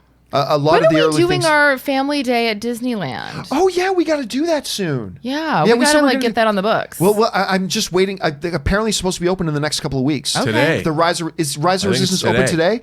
Well, I might be going to Disneyland later today then, because I am dying to get on that ride. Well, John, we've already established you have a lot of work to do when you finish this show. Oh, I know. Whenever I do anything social, it kills me for the next 3 days. It absolutely kills me for the next 3 days. Those ride-through videos for Rise, I watched 6 of them yesterday. Yeah. I'm like, oh my God. Everybody's kind of goo-gooing, gagaing for him. Let's see. Stubble McShave writes, do you think Snyder's burning a lot of bridges with WB and other studios by actively perpetuating the Snyder Cut talking points? What studio would want to work with someone who creates all that drama and makes the studio look like the bad guy? Looks like the bad guy. I mean, look, here's the thing, Stubble. The fact of the matter is we don't know what goes on behind the scenes. I can't imagine, because listen, I have met Zack Snyder on a couple of occasions. I am actually a big Zack Snyder fan. I will always be in his debt for making Man of Steel. As a movie fan, I will always feel indebted to him for doing that. On the surface, this constant perpetuating this myth that there's a actually 100% completed, ready to be released version of Snyder Cut, it looks like he's just shooting himself in the foot and burning bridges. That said, maybe it's not. Like, maybe he and Warner Brothers have an understanding about something. Now, look, what is clear here is that, and it's important to understand too, Zack Snyder has never claimed that a fully 100% post-production completed, ready to be released version of the Snyder Cut exists. He's never claimed that. Although he's getting close to saying that. But Warner Brothers has confirmed recently it doesn't exist. I mean, anyway, all he said is that he's got a cut. He's got many cuts that he said at one point. He's got several cuts of the movie. I don't know if Warner Brothers may have no problem with it. I mean, honestly, I don't know why they would have a problem with it. I don't think they're never going to release it, but maybe they will someday. Who knows? But honestly, while it's a little annoying from our point of view to constantly having to be talking about it, I don't know. Honestly, maybe it doesn't bother Warner Brothers at all. Maybe it's not an issue to them. Maybe it's annoying little background noise, but it doesn't actually affect anything. I don't know, Rob. What do you think? Well, yesterday he tweeted a picture. Zack Snyder tweeted a picture of film cans. Yes. And saying, "See, it's done." And he said, "See, it exists." It exists, right? And there's no quicker way to get abused on Twitter than to question this. And I have been saying, okay, give us some details. And it's how long it is. Is it a film? A film print means a lot of things. That they went from a DI to a film print. Somebody made that film print. I'm like, why doesn't he release the actual details? The running time, he says, is 2 hours or 214 minutes. 214 minutes. Is it mixed? Are the effects done? I mean, just give me a list of 10 items to tell me what I would need to know as a person who's interested in, say, showing it in a theater or whatever. And there's no details. Well, because it doesn't. Here's the thing. The thing that made me frustrated with his post is nobody doesn't believe your cut of the movie exists. Right. Nobody doubts that. No one has ever said they doubt that such a thing exists. Of course that exists. There are apples in the bag. For those of you who've watched me for a long time, you know what that means. There are apples in the bag. What he has never claimed is that a 100% completed, ready to be released tomorrow version of the movie exists. That is what people like me and others have constantly been trying to say. That does not exist. Something doesn't exist that doesn't require any more work to make it actually releasable. And that's the part that and by the way, at one point about 6 months ago, I even said, you know what, let's put all this thing to rest. This is like 6 months ago. I said, let's put all this to rest. And I asked Zack Snyder on social media, and so many people replied to it and reposted it that he saw it. I just said, can you say yes or no? And I directed this, I say, Zack Snyder, yes or no? Is a 100% completed, ready to be released tomorrow version of what is being called the Snyder Cut exist? Yes or no? That's simple. That ends all the discussion. And he's never said one way or the other. Also, there's a lot of people that are supporting him online. He's got groups of people. It's become a fervent movement of people. And I asked today on Twitter, I go, I'd just like some details. Somebody who works in the film business, whenever I talk about this, I get abuse heaped on me by people that don't know anything about me. But I'm like, just give me the details. And these people that are willing to support you, don't you owe them to answer all these questions? I mean, you allow them to perpetuate your myth for you. Just all I wanted to answer say. The questions. I don't even need to just say. But also, what is he even fighting against? Like idea that he didn't make his own cut. Every director makes their own cut of a film, but as you're saying, it just does not get done honestly, to completion. I think he is just, and I don't, and this isn't a bad thing. What I'm about to say, I'm not saying this is a bad thing at all. I think it's actually very smart. I think he's just trying to keep his name at the top of the news feeds. Because he's got that new zombie movie he's got coming out, which, by the way, I'm very interested in seeing. I can't wait to see it. I think he is seriously milking this. And again, that sounds like I'm putting a negative connotation. I'm not. This is brilliant. I think he's just keeping himself in the newsfeed. Look, I also think he wants his version of the movie out, and I want to see it. I want to see it. Next week, Francis Coppola, one of my most exciting releases of the year, his definitive version of The Cotton Club. If you don't know anything about Coppola's Cotton Club, Coppola's one of my favorite directors. The Cotton Club was a mess. There was a murder involved when they were making it. It was crazy. His definitive version of The Cotton Club is being released on physical media next week. It's one of the most exciting releases of this year. It was made in Diane Lane. I think it came out in '84 originally. And it's incredible. So with the final cut coming out, with Coppola's version of Cotton Club coming out, why wouldn't Zack Snyder want a movie that he was near and dear to him to come out? And I want to see it. But why be coy? Why show pictures of a print and go, see, it's real? Why not just say what it is and let's get on it? Because that doesn't drag the story out. Yeah, exactly. I know. Just say, that's all you got to do. Just say. Because by the way, all of us are assuming that the 100% completed version doesn't exist, just like Warner Brothers said. We could be wrong about that. All he's got to do is come out and say, yes, a 100% absolute complete, ready to be released tomorrow version of this movie. I mean, everything is done. There's not a single dollar that needs to be spent, not a shred of work that needs to be done on it. It is 100%. That's all he's got to do. Well, maybe that's what he's fighting for and why he continues to talk about it, because the studio is saying, listen, we don't need a director's cut. And he's saying, actually, the fans clearly want it, so let's keep talking about this. And the thing is, though, there are a lot of people out there who, based on nothing that Zack Snyder has said on anything, just really do believe, no, the 100% complete film is there. All they have to do is release it tomorrow, and we keep telling them, no, that doesn't exist. And he's got precedent. He released 3 versions of Watchmen. Yes, he did. So why wouldn't the studio go, okay, we'll put this out?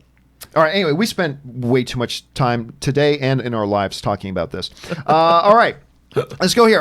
We only have time for a couple more, and then you guys got to go. Jonathan writes, I have a list of 28 Oscar potential movies. I've seen 17. We'll see Queen and Slim tonight, making it 18 so far, but more movies keep getting added to the list. I really wish I knew exactly which movies are Oscar nominated, because this is just too much. Do you have a list? Well, listen, it's going to be a tight year. I mean, as you said, more and more just keeps coming out. Like, on top of a lot of the early favorites, just recently we've had like Ford v Ferrari come out, and we just had Jojo Rabbit, and we just had Knives Out, which is crazy good. Queen and Slim just came out. I mean, there are so many. So no, I don't have it. Again, my best advice here, Jonathan, is what I said to you a little bit earlier, which is go and find the big awards prognosticators, like the ones that are attached to the major trades, and they'll give you their list of what we believe are the most likely, the front runners, outside shot ones, and small chance ones. And they'll give you all lists for all the different categories. I would suggest go and see those and make those your priority. Just understand, we still may get some surprises. Ari writes, hey, John, since Crisis on Infinite Earth starts this Sunday, my birthday, wanted to know your predictions for this massive 5-episode crossover. None. My one prediction right now, and I hope I'm dead wrong, is that it's going to be a hot mess. I think it's gonna. I'm really afraid it's gonna be a hot mess. And this is coming from a guy who I have looked forward to every single year the crossover event. But the thing that's been getting everybody excited is actually the thing that's been getting me more and more concerned, which it just feels like they had no plan for this. And they're just throwing everything into it. They're just throwing everything. Get the guy who did the voice of Batman. Get Conrad. Just throw him in there. Oh, get the 5 Supermans. Oh, and the real thing that really tipped me over the edge to make me really scared about it was Michael Rosenbaum. When Michael Rosenbaum told the story about how, yeah, they asked me if I would be in it, but they had no idea what Lex was going to do in it. They couldn't tell me what we'd be doing, what the story is. They didn't even have dates for him. They had no dates. I'm like, wait a minute. So they're adding characters without even fully knowing what their narrative is and why they would need that character, and they're just throwing things in. And to me, that's the part that got me really nervous. And then we start seeing all these other things being added, and I can see why it would excite some people, but to me, it looks like it's going to be a giant hot mess. And I hope I'm wrong, because I just watched the newest episode of Flash, The Last Temptation of Barry Allen Part 2. I just watched that. It's a nice lead-in to Crisis. I haven't watched the latest episode of Arrow yet, so I still got to get caught up on that. And they've set it up all year. I just got to tell you, I am not excited about it yet. I hope after watching episode 1 on Sunday, it fires my excitement. But right now, my only prediction, hot mess. That's my prediction right now, and I hope I'm wrong, because you guys know I love these crossovers every year. You got any predictions, Rob? I don't. I mean, I'm more optimistic about it than you. I mean, I have some friends that work on those shows. I just want to know if they do. The whole reason that Crisis existed in the first place as a comic series was to bring the DC multiverse into one planet. Right. And I want to know if they're going to do that. I want to see one Earth for the CW shows. And if they do that, I'll be delighted. It'd be great. It would be a great way to finally bring Black Lightning into the whole fold. All one Earth. All these characters on the same Maybe Earth. bring Black back. Oh, man, that's a perfect opportunity. So wait a minute. You just gave me a spoiler. You're telling me Block is not in Crisis on Infinite Earths, Aaron? Apparently, Block is still in the hospital. Oh, all right. For those of you who don't know, Aaron plays Block on Flash. But I was in episode 2 of the previous season. Yeah, the season. And I was supposed to die at the end of it, but instead, Flash kept says, you alive. Get her to the hospital. And I'm like, I'm still, and they even reference, they're like, okay, and in another episode, they were like, okay, we got Block in the hospital. I'm like, I'm still alive, How guys. come you're not in this? You should be. I don't know. They couldn't get Michael Rosenbaum. Why didn't they get Aaron Cummings? Watch Exactly. This. She's lying to us. She's lying to us. We're going to watch I'm a episode lot 1. cheaper than Michael Rosenbaum, I can tell you that much. Are you really lying to us? Come on. Yeah, actually. All right. Next up, Shamanth writes, Rob, I love you, man, but Love Actually sucks. Hey, actually, Love Actually is really good. I kind of like that. Come on, dude. How can you say, if only the scene where Colin goes to the United States? Colin Frizzle. That's good. God of love. Such Patrick Conway writes, Widow from Agent Carter be mentioned in Black Widow. Okay. I'm not following that. Are you, Rob? No.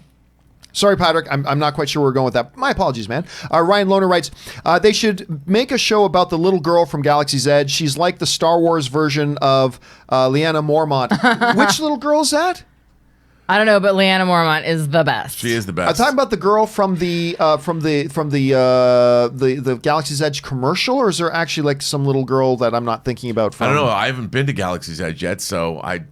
Galaxy's Edge commercial? Yeah, there's Galaxy's Edge commercials where like the little girl and their dad, like the dad's standing there looking at the Millennium Falcon at Galaxy's Edge. Oh, sorry, I'm thinking the Samsung Galaxy. Oh, no, not the... With the cat. That's like the Darth Vader cat, who I now follow on Instagram.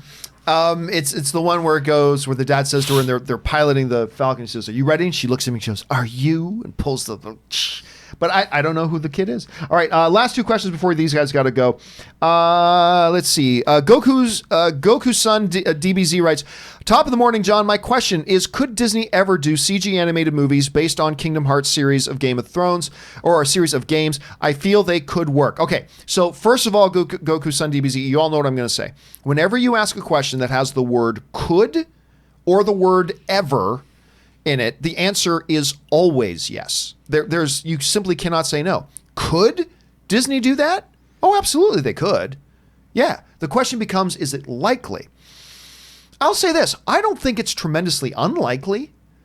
I mean, it's a popular franchise. I've never even played Kingdom Hearts, but I know all about it. And so that says something about its footprint, right? So would I say it's likely? I don't know that I'd say it's likely, but I would also not say anything about it being unlikely. Do you guys think Disney could ever do something like Kingdom Hearts or anything like that? I could see that. Sure. I think Why that not? Disney Plus is just going to continue to grow in popularity, and they're going to continue to need more content. That's true. I mean, they're going to become content hungry as the battle starts to ensue. As all the streaming networks usually become. As HBO Max gets entered into the fray, as Peacock enters the fray. Why did they name it that? Peacock. The demand for more and more content, and Rob, that's when we're going to get our show picked up. I know. I don't know what that show is, but they're going to come. They're going to come, begging us to make a show. All right. By Odin's Beard writes, Willem Dafoe has never won an Oscar, nominated 4 times and twice in the last 2 years. Is this his year? No. Like when I saw nominated, yeah, he get nominated. But he's getting nominated, unfortunately. He should be nominated for Best Lead Actor, but they're only running him for Best Supporting Actor. That's a rule that's got to change in the Oscars. But is he going to win it this year? No. He's just, there's too many other front runners ahead of him. But oh my God, he's good in Lighthouse. Amazing. So good in that. But he's in a new Disney Plus movie. He stars in the movie about the dogs. Togo. It looks good. Yeah, I saw the preview at D23. It looked ass.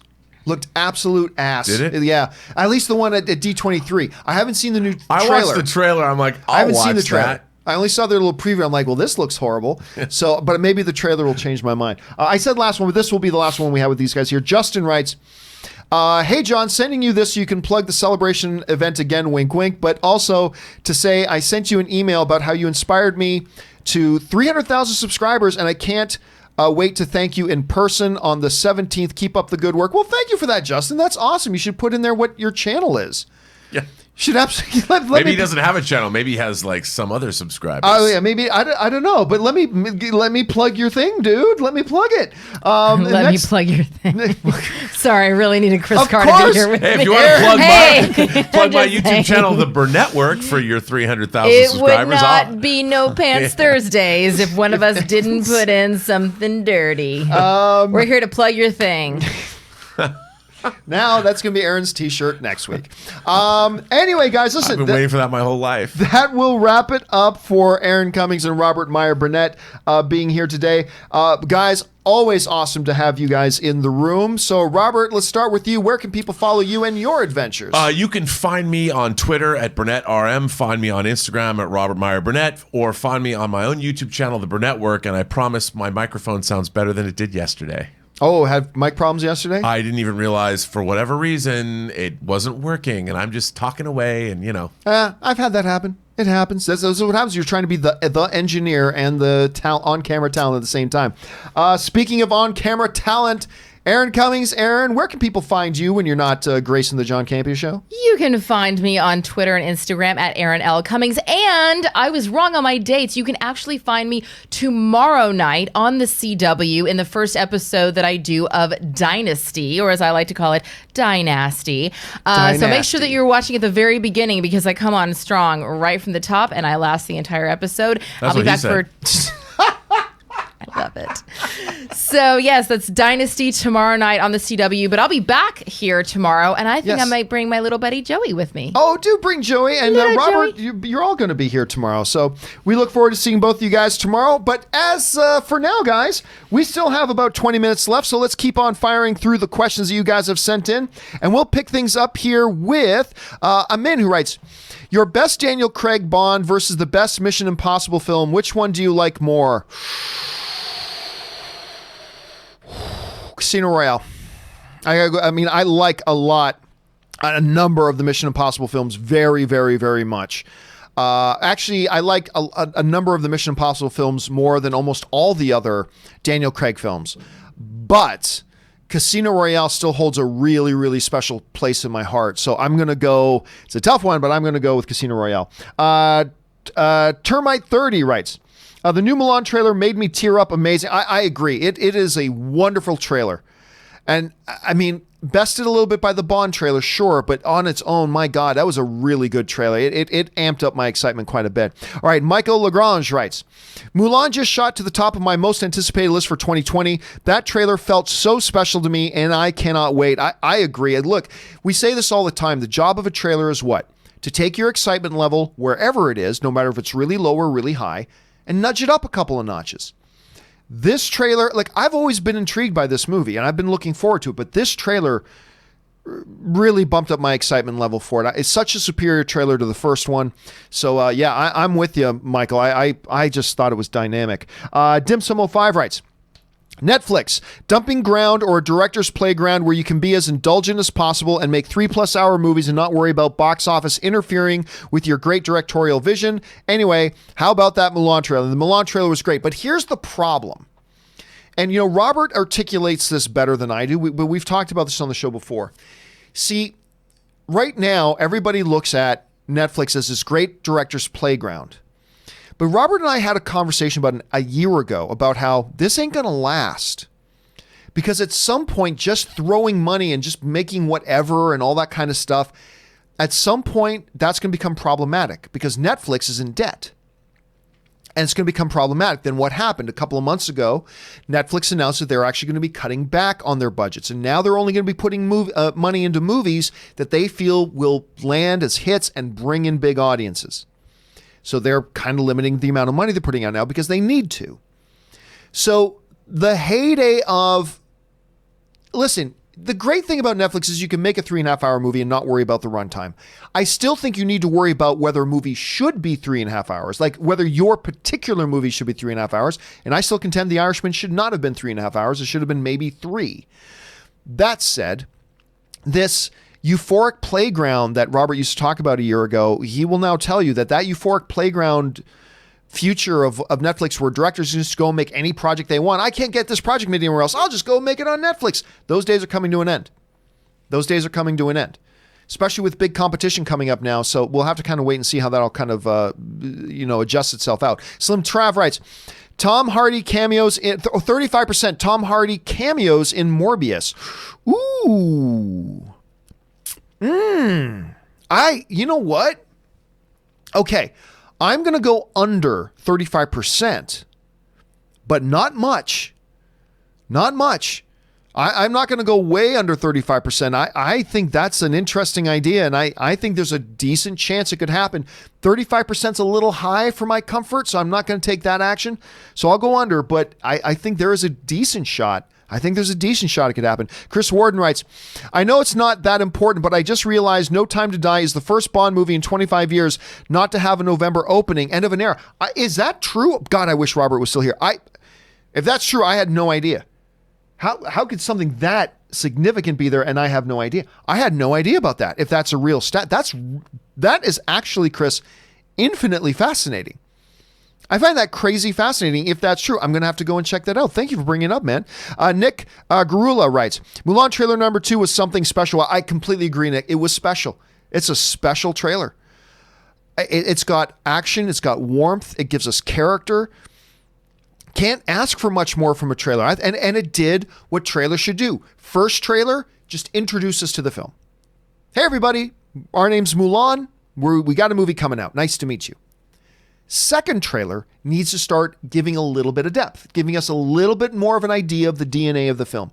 And that's what they have done with this. And I think they did a great job with the second one. Chris Douglas writes, sends in a really large super chat. Thank you, Chris, for supporting the channel on that level, man. We appreciate that. Chris writes, I want to express my gratitude to you all for delivering such a delightful and engaging show. It's helped me a lot this year. By the way, I finally watched the original Star Wars trilogy this week. I see what all the fuss is about. Love from an international friend. Oh, dude, listen, first of all, thank you for supporting the channel on that level, but especially thank you that you would do that just to write in something, to say something nice. Thank you so much for that. And by the way, good on you. You know, there's not a ton of people out there who haven't watched the original trilogy yet, but there's still a bunch. And to actually take the time, jump in there to see what all the fuss is about, I'm glad that you liked it. And like, Star Wars is like any other franchise. Even though it's my all-time favorite thing, it's like any other movie. It's not for everybody. Nothing is for everybody other than air. Nothing is for everybody. and I'm thrilled. Let me say, Chris, that I am tickled. I am tickled that you enjoyed it so much, and I'm glad you're there, and I'm glad that you're one of our international friends, that you're here as a part of the community. So thank you so much, dude, for sending that in, and I'm glad you're part of our community, man. So thanks a lot. All right, Epic Berserker writes, yesterday someone asked about Fox properties into Disney parks due to the buyout, which they also repeated again today. In Orlando at Disney four parks over there, they have Avatar Land. Yeah, I was actually going to mention that. So they already have, and by the way, that was already planned. The interesting thing about the Avatar world that they have over there is that was in the works and planned long before there were ever Disney Fox takeover deals happening. Long before that. They had licensed the Avatar thing to the park, and it just so happens, as a delightful coincidence, that the whole takeover thing happened. So there's that. So excellent thing to bring up, Epic Berserker. Also, next one, Frozen 2 Into the Unknown Panic version is so good. Ooh, I've not heard that. By the way, I love that song.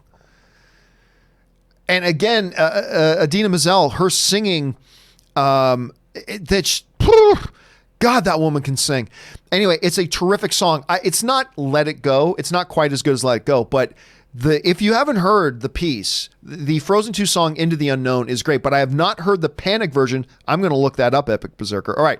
Chris Douglas also writes, I admit Smallville isn't the best show ever made, but it's one of my favorites, and it was really important to me growing up. I'm 19. So I'm so excited for Tom and Erica's cameos in Crisis. My only worry is they might kill them off, but regardless, I'm stoked. Well, here's the good thing about that, Chris, is that even if they do kill them off, remember, in this Arrowverse, they are but one version of them, right? And in the multiverse, they could always say there's other ones of them that escape into Earth 1 or, whichever becomes base 0 for them in this crossover. I don't think you're going to see them bring them in to kill them off. I mean, they might. That's a possibility, but I don't see them bringing in these long-awaited fan favorites to bring them in just to kill them off. I don't think, unless like a whole ton of people get killed off, which is also a big possibility. So we have to say, but I personally think, Chris, you're safe. Because I think Tom and Erica, by the way, if you didn't see Tom Welling this past year, or the previous to this last season on Lucifer, playing Cain, you're missing out because he was great on Lucifer. He was really, really good. All right, Suthius writes, Titan Season 2 was not recommended, need more Deathstroke. Yeah, I've never even watched Titan Season 2. I watched Titan Season 1, did not impress me. So too much other good stuff to watch, so I took a pass on Titan Season 2, to be honest. Todd Wiggin writes, after the latest TV spot for Episode 9, I'm starting to think that Dark Rey is a vision for Kylo and not Rey. Maybe he goes to his own cave and he meets Palps. It's possible. I mean, right now, listen, we're in that phase right now, Todd, where our theories are becoming more and more wild, right? And we're getting more and more theories because we're starting to get a little bit of glimpses. The reality is, as it usually turns out with Star Wars, is that probably most of our theories are all wrong. Maybe some of them turn out to be true. Maybe they don't. Maybe they turn out bad. Maybe they turn out great. We don't know. Thank goodness we are now less than 2 weeks away. 2 weeks away from this movie coming out, where all the answers will come out. And by the way, just as a little side note, for those of you who are coming to the 100 million view event, it will be the day after I see Star Wars: The Rise of Skywalker. So when we see each other at the 100 million view event, I will have already seen Star Wars: The Rise of Skywalker. So I'll at least be able to give you an idea if I like the movie or not. So who knows? We'll have to wait and see. All right. Thanks for writing that in, Todd. All right. Next in, The Nerd Errant writes, I like that name, writes, when I wrote about alternative Christmas movies, I used the word alternative for a reason. Die Hard not fitting the definition of a true Christmas movie is actually the point here. It's counter-programming to the true ones. Here's the question, though, I have then. Then couldn't you say anything is an alternative Christmas movie? And it's funny because Robert and I have had this discussion off camera the other day. Robert and I got into this off camera the other day. I'm like, but are we going to say that any movie where it just happens to happen around Christmas time, like there's no other requirement, that it happened, this movie happens at Christmas time, ergo it is a Christmas movie? Is that what we're saying? Because if we're saying that, then yes, Die Hard is a Christmas movie. If we take a more real look at what a Christmas movie should be defined, that Christmas is actually the thematic active part, and that's important, a thematic active part of what the story is. Not that it just so happens to take place at it, but because you take Die Hard doesn't change one little bit if you change which holiday it is. You could say it happens on any particular holiday where there's a company party and he's flying back to hang out with them. You change that to any holiday. Christmas is not a part thematically of what Die Hard is. And that's kind of my preferred version of what we define as a Christmas movie. However, a lot of people, and there's no right or wrong here, so a lot of people just define a Christmas movie as the movie happens to take place at Christmas time, ergo it's a Christmas movie. Okay. I mean, that's not how I define it, but if that's how you define it, more power to you. And under those conditions, Die Hard is a Christmas movie, sure. But it's kind of weird. So I don't know that it either, see, to me, nerd, it either meets the definition or it doesn't. Not alternative. So I don't know. I personally shy away from that, but you might be onto something there.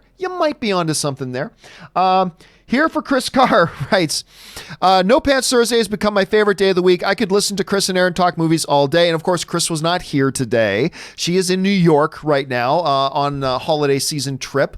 But she will be back next week. Don't worry about it. And I'm here for Chris Carr too.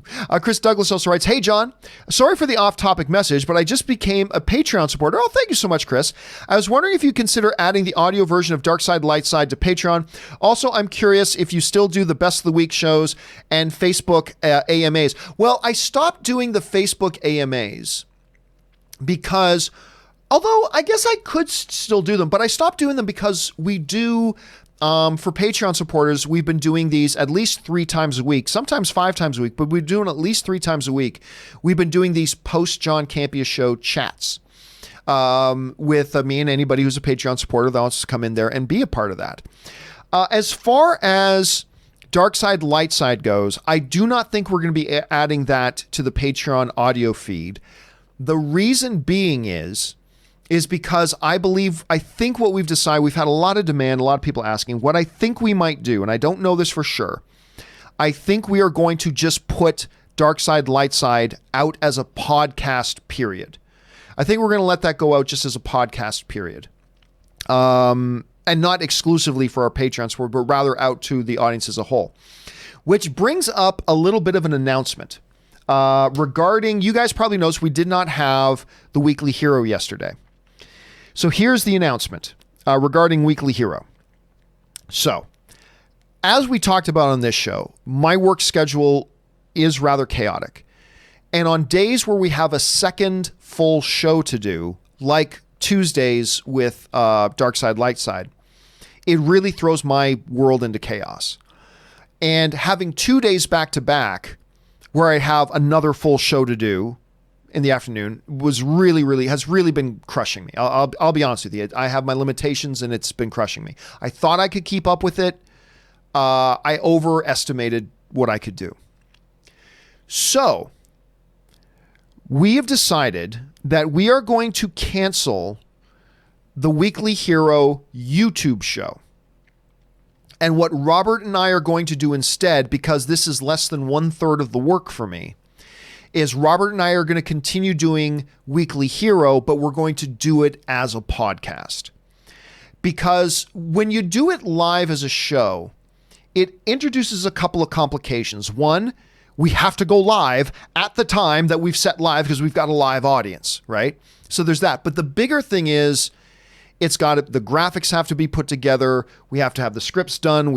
I got to control the show and all that kind of stuff when I'm just wiped out already. This way, Rob and I, anytime during that day or two, we can just sit down and do an audio recording and publish it when we want to. There's no graphics to be done. There's no switching to be done. There's none of that kind of stuff. There's no post-production that has to be done. And it makes life a lot easier. So, we are ending the Weekly Hero as a YouTube show. Who knows? We might bring it back. We might bring it back at some point, right? But we are going to continue on doing the show, but as a podcast, audio-only podcast exclusively. So there's the little announcement when it comes to that. So just so you guys know what's going on with that. And no, his dogs will not keep barking. The dogs will not keep barking. Okay. Anyway, hopefully that answers the question. All right. Next up, Ali Hussein writes, people, Die Hard is not a Christmas movie. Here are the reasons. First, people die. Second, there is blood. Third, there is a weapon. 4, a guy is thrown out of a window. Hans Gruber is one of the greatest villains in movies. I have spoken. Well, here's the thing, Ali. I would say this. I do not consider Die Hard to be a Christmas movie because it's not. But I don't think any of those things you just mentioned exclude them from being a Christmas movie. These are all things that are uncharacteristic of a traditional Christmas movie, but you could still make it a Christmas movie even with all those things. Again, if the DNA of Christmas as a season is a thematic part of the narrative, you could still do that with people being thrown out of windows and swearing and blood and people getting killed. These aren't characteristic of Christmas movies, but I don't think these things on their own necessarily disqualify a movie from being a Christmas movie, but maybe others would. I'm not sure. Interesting points you raised, though, Ali. All right. Sin Vendetta writes, I asked every member of my family over Thanksgiving break, which consists of over 30 people, whether Die Hard was a Christmas movie. And every single person said, yes, it's a Christmas movie. Well, it's a good thing your family isn't the decider. I like that word. I brought up the decider. Isn't the decider of what is or is not. Most of the people I know think it is not. So there, and by the way, it's not. It's not. Christmas is not a thematic, integrated part of the narrative of Die Hard. Again, though, if you just consider any movie that happens to take place at Christmas time being a Christmas movie, then by all means, then it fits your definition. But that, to me, is not a true definition of what a Christmas movie is. A Christmas movie is a movie where Christmas itself is a main thematic part of what your narrative is. That is simply not the case with Die Hard. But it all depends on your definition. It all depends on your definition. All right. Jack and Daxter writes, hey, John and crew. I was wondering if any of you have seen or heard of the show Mr. Robot. I just replaced Breaking Bad as my all-time favorite show, and I highly recommend it. We talked about this actually the other day. Somebody asked me almost the exact same question. I have never seen Mr. Robot. I've never seen it. But I've heard from many people and seen on the award shows that a lot of people love this show. And it looks really good. So one of these days, I got to binge this thing. Once I get some time on my viewing schedule, I got to binge this thing because I've heard nothing, Jax, but good, positive things about it. It's award-winning. People rave about this show. Rami Malek is fantastic. So I'd love to see him in the show. And this is really the show that put him on the map. So I have not watched it yet myself. But you're not alone, Jack. I have heard from a lot of people that they love this thing, and I do got to binge this thing. And I got to binge it pretty soon. All right, Anonymous writes, hey, John, love the show. Thank you so much, Anonymous. Look into the future, and what do you think will come after streaming because we are always moving forward? Oh, who knows? I don't know. I mean, really, ultimately, at the end of the day, streaming is almost kind of the end game. What is there after streaming? Well, different forms of streaming, but streaming really is ultimately the end game. We are at a point now technology-wise where we no longer actually have to physically have the media on hand. We can just access the media from anywhere at any time. What's the evolution beyond that? Well, nothing. Other than advancements in that same technology and different forms of the same technology. But ultimately, once you hit the point where we can access media from anywhere at any time, well, then that's kind of it. Right? Other than that, everything else past that now is just going to be an evolution of that basic theme. But at the end of the day, once you hit, I can watch it from anywhere at any time without physically having it on me. I don't know that there's much further to go after that. It's an interesting question, though. Some futurists should talk about that. All right, Travis writes, have you ever heard of Rooster's Teeth? RWBY, pronounced Ruby. It's an animated show, Thang. Recently launched its 7th season. It's highly recommended for anybody in animation. Well, I'm very familiar with Rooster Teeth, but I don't know anything about, I've never heard of Ruby. To be honest with you, I've never heard of Ruby. Obviously, I am I am familiar with Rooster Teeth. They actually used to shoot a show in the same studio that I shot a show in. Anyway, so very familiar with them, but no, I've never heard of RWBY. And it's in its 7th season? I might have to look it up.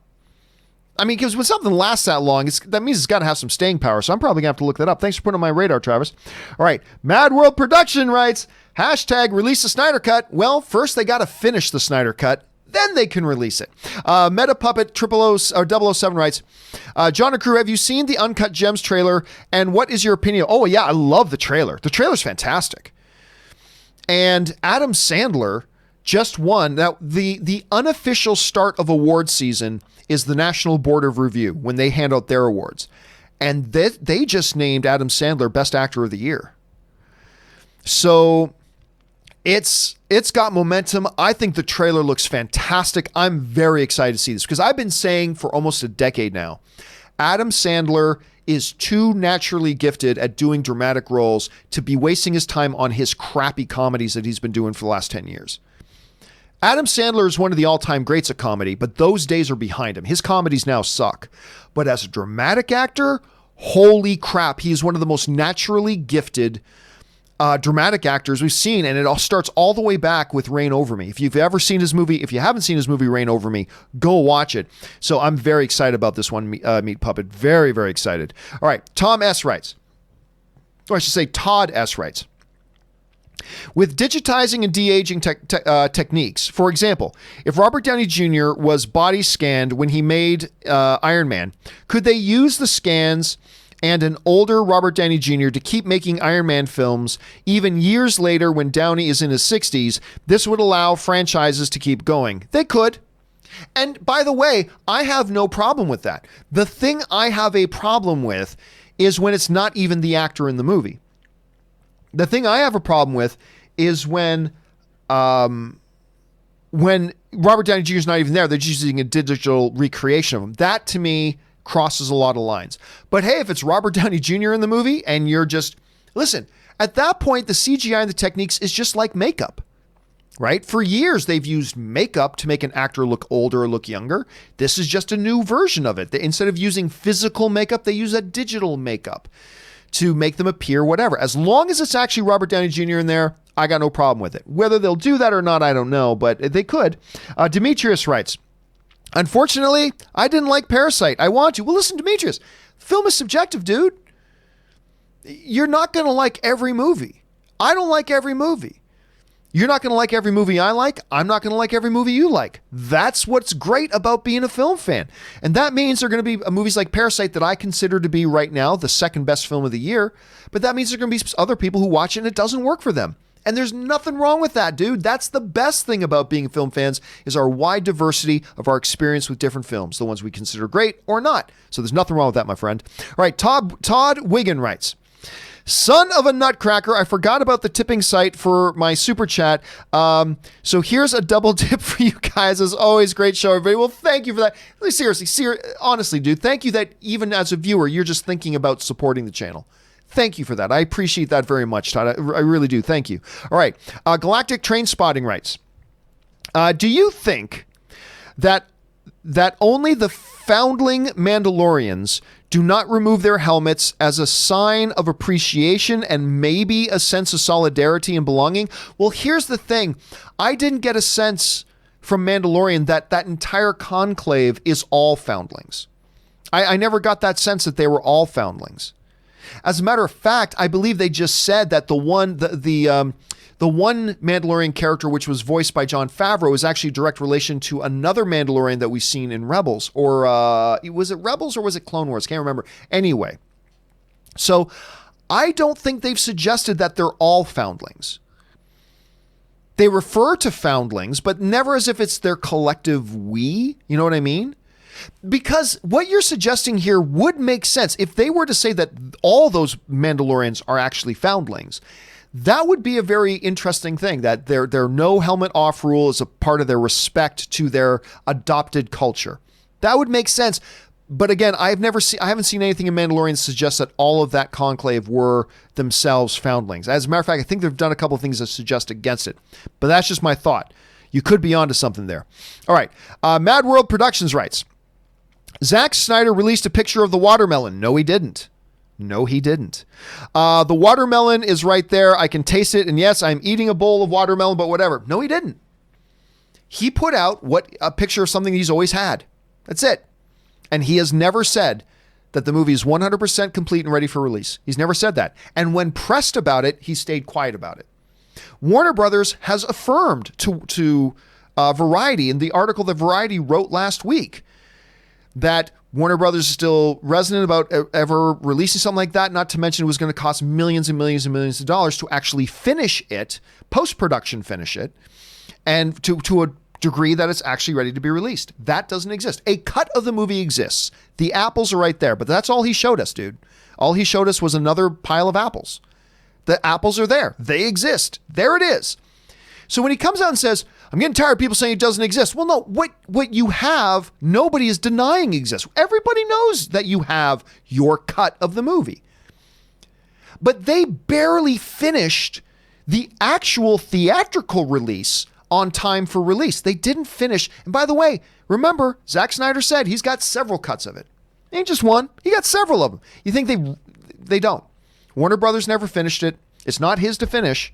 So all he needs to do, by the way, all Zack Snyder needs to do to end this debate is say, yes, it's 100% complete and ready for release tomorrow. That's all he has to do. But the reason he's not saying that is because that's not what he has. He doesn't have a 100% completed film. That's just the way it is. The production of it's 100% complete, but the post-production is not 100% complete. Warner Brothers has affirmed that. Elfman has confirmed that. All the trades have affirmed that. And Zack Snyder has never said, even when pushed on the issue, has never suggested that he has a 100% post-production completed, ready to be released version of the film tomorrow. He's never said that. He's never said it. If he wants to say it, that opens up the discussion again, but he won't say it because that's not what he has. Anyway. Madman World says watermelon. Don't worry about that, dude. I knew what you're saying. No worries there. But thank you for clarifying, even though when you thought maybe it wasn't clear. Thank you for clarifying. That's very considerate of you, brother. All right. Safia writes, as a DC fan, do you think we will ever see a DCU version of Crisis? Pretty crazy that the Arrowverse is making a live action, but it seems unlikely for the big screen. They haven't even introduced the multiverse, and I personally don't see it happening. I agree. I don't think it's going to happen. Listen, there's something inherently very comic booky and, let's be frank, ridiculous about the Crisis on Infinite Earth storyline. But that inherent kind of ridiculousness is what I think makes the Arrowverse kind of special. You know, the Arrowverse has always been very, very, very different on CW than the DCEU has been. And they have embraced the ridiculousness and the cheesiness. And to me, that's the charm. Like, the reason I love, like, some people say to me, why do you like Flash? It's not even nobody dies. You know, he's so cool. The reason I like Flash is because it's a little bit ridiculous and it embraces its cheesiness and it embraces its fun nature. And it does that sort of thing that you can do on a CW show. And that, to me, is part of the reason why I've enjoyed these shows, for the most part. That's why I like them.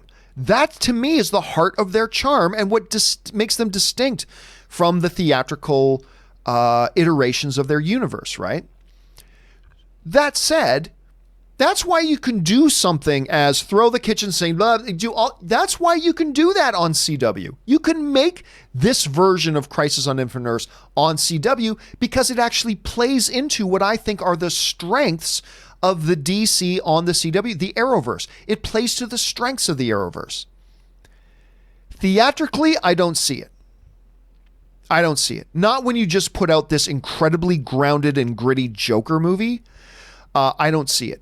I don't think they could do it there. So not that it's impossible. Don't misquote me. I'm not saying it's impossible. I just think it's unlikely. So I agree with you, Safia. I agree with you on that. All right.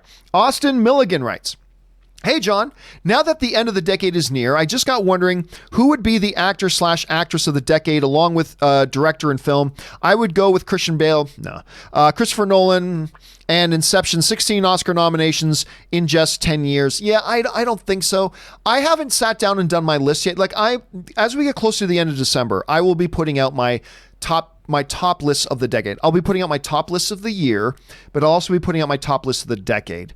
So I'm not going to mention who I'm thinking about for it right now. That's going to come a little bit later. I can tell you right now it's not going to be Christian Bale, although Christian Bale's had a hell of a decade.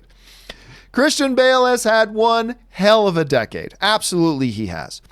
And Christopher Nolan has also had a hell of a decade. He also has as well. But I wouldn't actually name either of them. I wouldn't name either of them as the top. And I will get to what those top ones are when I get to my video a little bit later in the month. But they're good picks, Austin. They're good picks. All right. Alwyn John Abden writes, "Hey guys, how y'all doing? I'm doing great, Alwyn. Thank you. With all these new streaming services starting and new shows, is it the perfect time to move to LA for work and any kind of work in the industry? Any advice, guys?" I honestly, it's funny. I was talking to a friend of mine about that just the other day, about how now we've got, you still got all the networks. You got Netflix with their original stuff, Amazon with their original stuff. We got Disney Plus now. We got HBO Max coming. We got the NBC streaming things, and other smaller streamers are also popping up. It is that whether it's Quibbly, what's the name of that one that everybody's starting to do some stuff on? Is Quibbly or Quibbly? I don't even know how to pronounce it. So that's coming. We got a bunch of the Paramount Network. There's going to be such a huge demand for content. Now, do not take my advice as any sort of an expert advice on this, because I don't try to get jobs in movies and television. That's not what I do. But it seems to me, at any rate, this is the time. It seems to me this would be the time, because there is so much content. Here's a good example. When I was still doing stuff with the stream, and we realized we needed to move out of the stream's studio because we had like 47 leaks in the roof, and it was just, we outgrew the place. It was time to move on. I started a search for new studio space for the stream. It was next to impossible. John, you live in Los Angeles. How can it be almost impossible to find studio space? Because every square frickin' inch of studio floor space and buildings that could be used as studios were all being bought up by Disney, by Netflix, by Amazon. They were all buying up everything that could be possibly used as studio space, was all being eaten up. And so production in this town is going to start to go hog wild. So listen, as a non-expert in being involved as an actor or as a production person in a movie, it seems to me from the outside looking in, dude, it does seem like this is the time. It seems like this is the time. But don't take me don't base your decisions on what my thoughts on that are. All right. Wicked Man writes, "I rewatched Usman versus Woodley. I still can't believe how Usman was so dominant." Listen, somebody asked me the other day if I thought Colby Covington has a shot against Usman. And I said, no, none. The only chance that Colby Covington has against Usman is the lucky punch chance, which everybody has. Matt Serra beat George St. Pierre. St. Pierre then destroyed him in their rematch, but Matt Serra, who I like very much, by the way, I like Matt Serra a lot, but Matt Serra beat George St. Pierre. So anything can happen. Any given Sunday, man, anything can happen. But that's it. That's the only chance Covington has. Because I'm going to tell you right now, Covington would not beat Tyron Woodley. He wasn't going to beat Woodley. He was just not going to beat Woodley.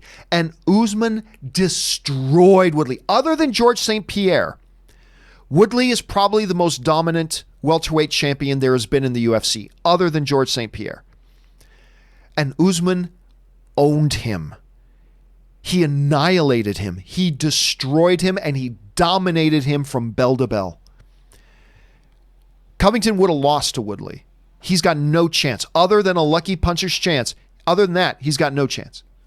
So, hey, that's my thought on it. It's going to be crazy, man. It's going to be crazy. Anyway, Wicked Man also writes, "Hey, John, what Oscar-winning performance is better, De Niro in Raging Bull or Jack Nicholson in One Flew Over the Cuckoo's Nest?" It's funny. I actually had somebody ask that, but there was a third performance thrown in there, too. I actually go De Niro in Raging Bull.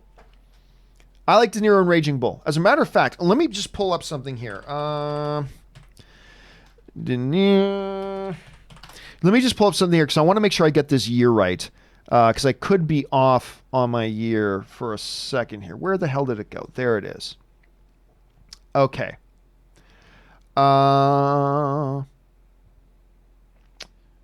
Where'd it go? Because I wanted to say it's 81. No, it was 80. That's right. Raging Bull was 80. The Oscar itself was in 81. Okay, so sorry about that. Anyway, it's probably the best performance of his life. Now, he also won the Academy Award for Best Supporting. Like, a lot of people will go to The Godfather, Godfather 2. Robert was talking about it earlier in the show. I actually think Raging Bull was his career-defining performance. I really do. And those are the only two he's ever won. He's been nominated, 1, 2, 3, 4, 5, 6. He's been nominated 7 times. Most recently, of course, as a supporting role in Silver Linings Playbook. He's going to get a nomination this year for Irishman. I don't know that he's going to win, but he's going to get a nomination this year. He's going to get his 8th nomination. But I think Raging Bull was his career-defining performance, to be honest with you. All right. Anyway, John's long-lost brother sends in a really large super chat. Thank you for that, John's long-lost brother. I appreciate that. As far as Metal Gear Solid movie goes, I always envisioned Eric Bana bringing the character to life. I like Eric Bana very much. He needs to come back. I think Eric Bana is a tremendously gifted actor. Anyway. On the screen, which games would it involve? Maybe a new story with the same elements peppered in. If this movie does happen, just gotta hope it's great. Yeah, what I expect is that the movie, if it gets made, will not be based on any one of the games. I think it'll basically embody the spirit of the game overall, and they'll write an original story for it, probably borrowing some elements here and there, much like X-Men Days of Future Past was. X-Men Days of Future Past is almost nothing like the comic book X-Men Days of Future Past. It is based on it. It's based on the spirit of it. And they certainly took some elements from it and put it in. And that's one of the greatest comic book movies ever made. I see them, and I don't know this for sure. We don't even know if the movie's going to happen. But I see them kind of doing the same approach with Metal Gear Solid. That they'll take the spirit of the game, write an original story around it, and then take elements from the game and put them in there. So I think they'll take the same approach. They'll take the Days of Future Past approach. I think. But I don't know that for sure. That's just kind of my guess right now. I just really do hope this movie happens. I really do. That comment he made that we read earlier, it doesn't sound like he's all that convinced it's going to happen, but here's hoping. All right. Thanks a lot for sending that in, John. I appreciate that. All right. TBO's Toback writes, Snyder just said the assembly cut is 5 hours. Again, irrelevant, nothing we didn't already know, so it's kind of useless information at this point, just keeping his name at the top of the headlines. Mad World Productions writes, Zack Snyder just responded on Twitter. He confirms it isn't an assembly cut and that the original assembly cut was 5 hours. Again, he is not saying is 100% complete, ready to be released, all post-production thing done. Until he uses those words, and he's not because that doesn't exist, but until he uses those words, you're just playing semantics. You're just playing semantics. The post-production, like when you've got a cut of the movie done and all that's left is to do the post-production, that's not an assembly cut. Okay? There's an earlier thing that you do, which is an assembly cut, which is what he had for a while. But then you have your cut of the movie. This is the edit of the film, and now the post-production needs to be done. That's what he's got. It's not an assembly cut, but that's what he has. The post-production, all the post-production, ready to be released tomorrow. Work has not been done, and that's why you're not hearing him say it, because it's not the truth. So just keep that in mind. Anyway, Jesse writes, do people who think Die Hard is a Christmas movie also consider Iron Man 3 to be a Christmas movie? It's a movie that takes place around Christmas, you know? You're preaching to the choir, Jesse. You're preaching to the choir. Again, in neither case is Christmas a thematic part of what drives the narrative of the story. It's not, so it's not a Christmas movie. But again, Jesse, I'm sure there are some people who, you know what, to me, a Christmas movie is any movie that takes place around the season of Christmas. Okay, and that's fair enough. If that's your definition of a Christmas movie, then yes, you can count those, including Iron Man 3, I guess. It's an interesting point, Jesse. All right, Daniel Hinosha writes, want to cut the cable, but how do I watch live sports? The best way I watch live sports is 2 ways. One, YouTube TV, or another competitor to YouTube TV. I've tried almost all of them. I've tried Sling TV. DirecTV has an app you can do that with. Hulu has a live TV option, but my personal choice is YouTube TV. I watch almost all my sports on YouTube TV. And then on top of that, I got ESPN Plus, mainly because that's where they do all their UFC stuff, and I got to watch my UFC. But between those two things, I get all my sports. Well, and on top of that, I also have NFL Sunday Ticket because, not always the game I want to watch that Sunday is one of the games that's being televised. So with NFL Sunday Ticket, I can watch any game anytime. But yeah, for the most part, I watch 90% of my sports just on YouTube TV. So that's my best recommendation. But again, there are other YouTube TV competitors that might be better for you. Check out to see what their channel offerings are and see what works best for you. All right, Nick writes, and we're almost done here, guys. Nick writes, the new Mulan trailer had an interesting song choice reflection from the original Mulan. I myself got huge chills and goosebumps of 90s childhood nostalgia listening to it. I cried. Such a gorgeous instrumental rendition of the song. Hope it gets a CD single. And on top of that, Nick, did you notice there were also dialogue cues of old classic songs? I'm going to make a man out of you. I'm going to bring honor to the family. So there was dialogue cues as well about some of the classic music as well. So it threw a lot. I mean, really, Nick, when you think about it, they accomplished a lot with this trailer. They really did. They accomplished an awful lot with this trailer that I thought was just fantastic. Anyway, Emad writes in, which one has the higher chance of getting released in the next 3 years? The Snyder Cut or the John Campea breakdancing video? Snyder Cut. Snyder Cut definitely has a much bigger chance of that coming out, because you're never, all my breakdancing footage, and some still exists, will never see the light of day. Just letting you know that right now. It's buried in a box on a mini DV tape, not a VHS tape, a mini DV. Remember, as video cameras started to advance, they took mini DV, which is like a digital format. Anyway, it exists on a mini DV tape, buried in one of my boxes at the Campea Ranch. And for there it'll stay. It's kind of like the Ark of the Covenant being buried away in a warehouse somewhere. That's where my breakdancing footage is. All right, final question of the day comes to us from Carrie Smart, who writes, Tarantino's last movie should be a Vega Brothers prequel. Listen, dude, there are so many people have been wanting that. Now, of course, at this point, you can't use Michael Madsen or John Travolta. But so you'd have to recast, which will upset some people, but whatever. But I think there is a real hunger for something like that. I think people would love to see that. I think there would be an audience for it. And it would be right up Tarantino. I mean, it's right in Tarantino's wheelhouse because it's his characters. So, Carrie, why the hell not? Why the hell not? That's what I say.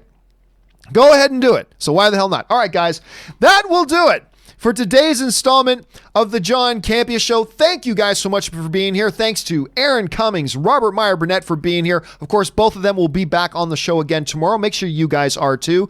And special thank you to all of you guys who sent in questions, not just because you gave us great fun things to talk about, but also because in doing so, you supported the channel and made these shows even possible. So we all here, thank you very much for that. All right, guys, that will do it for me for now. Thanks a lot for being here. My name is John Campea, and until next time, everybody, bye-bye.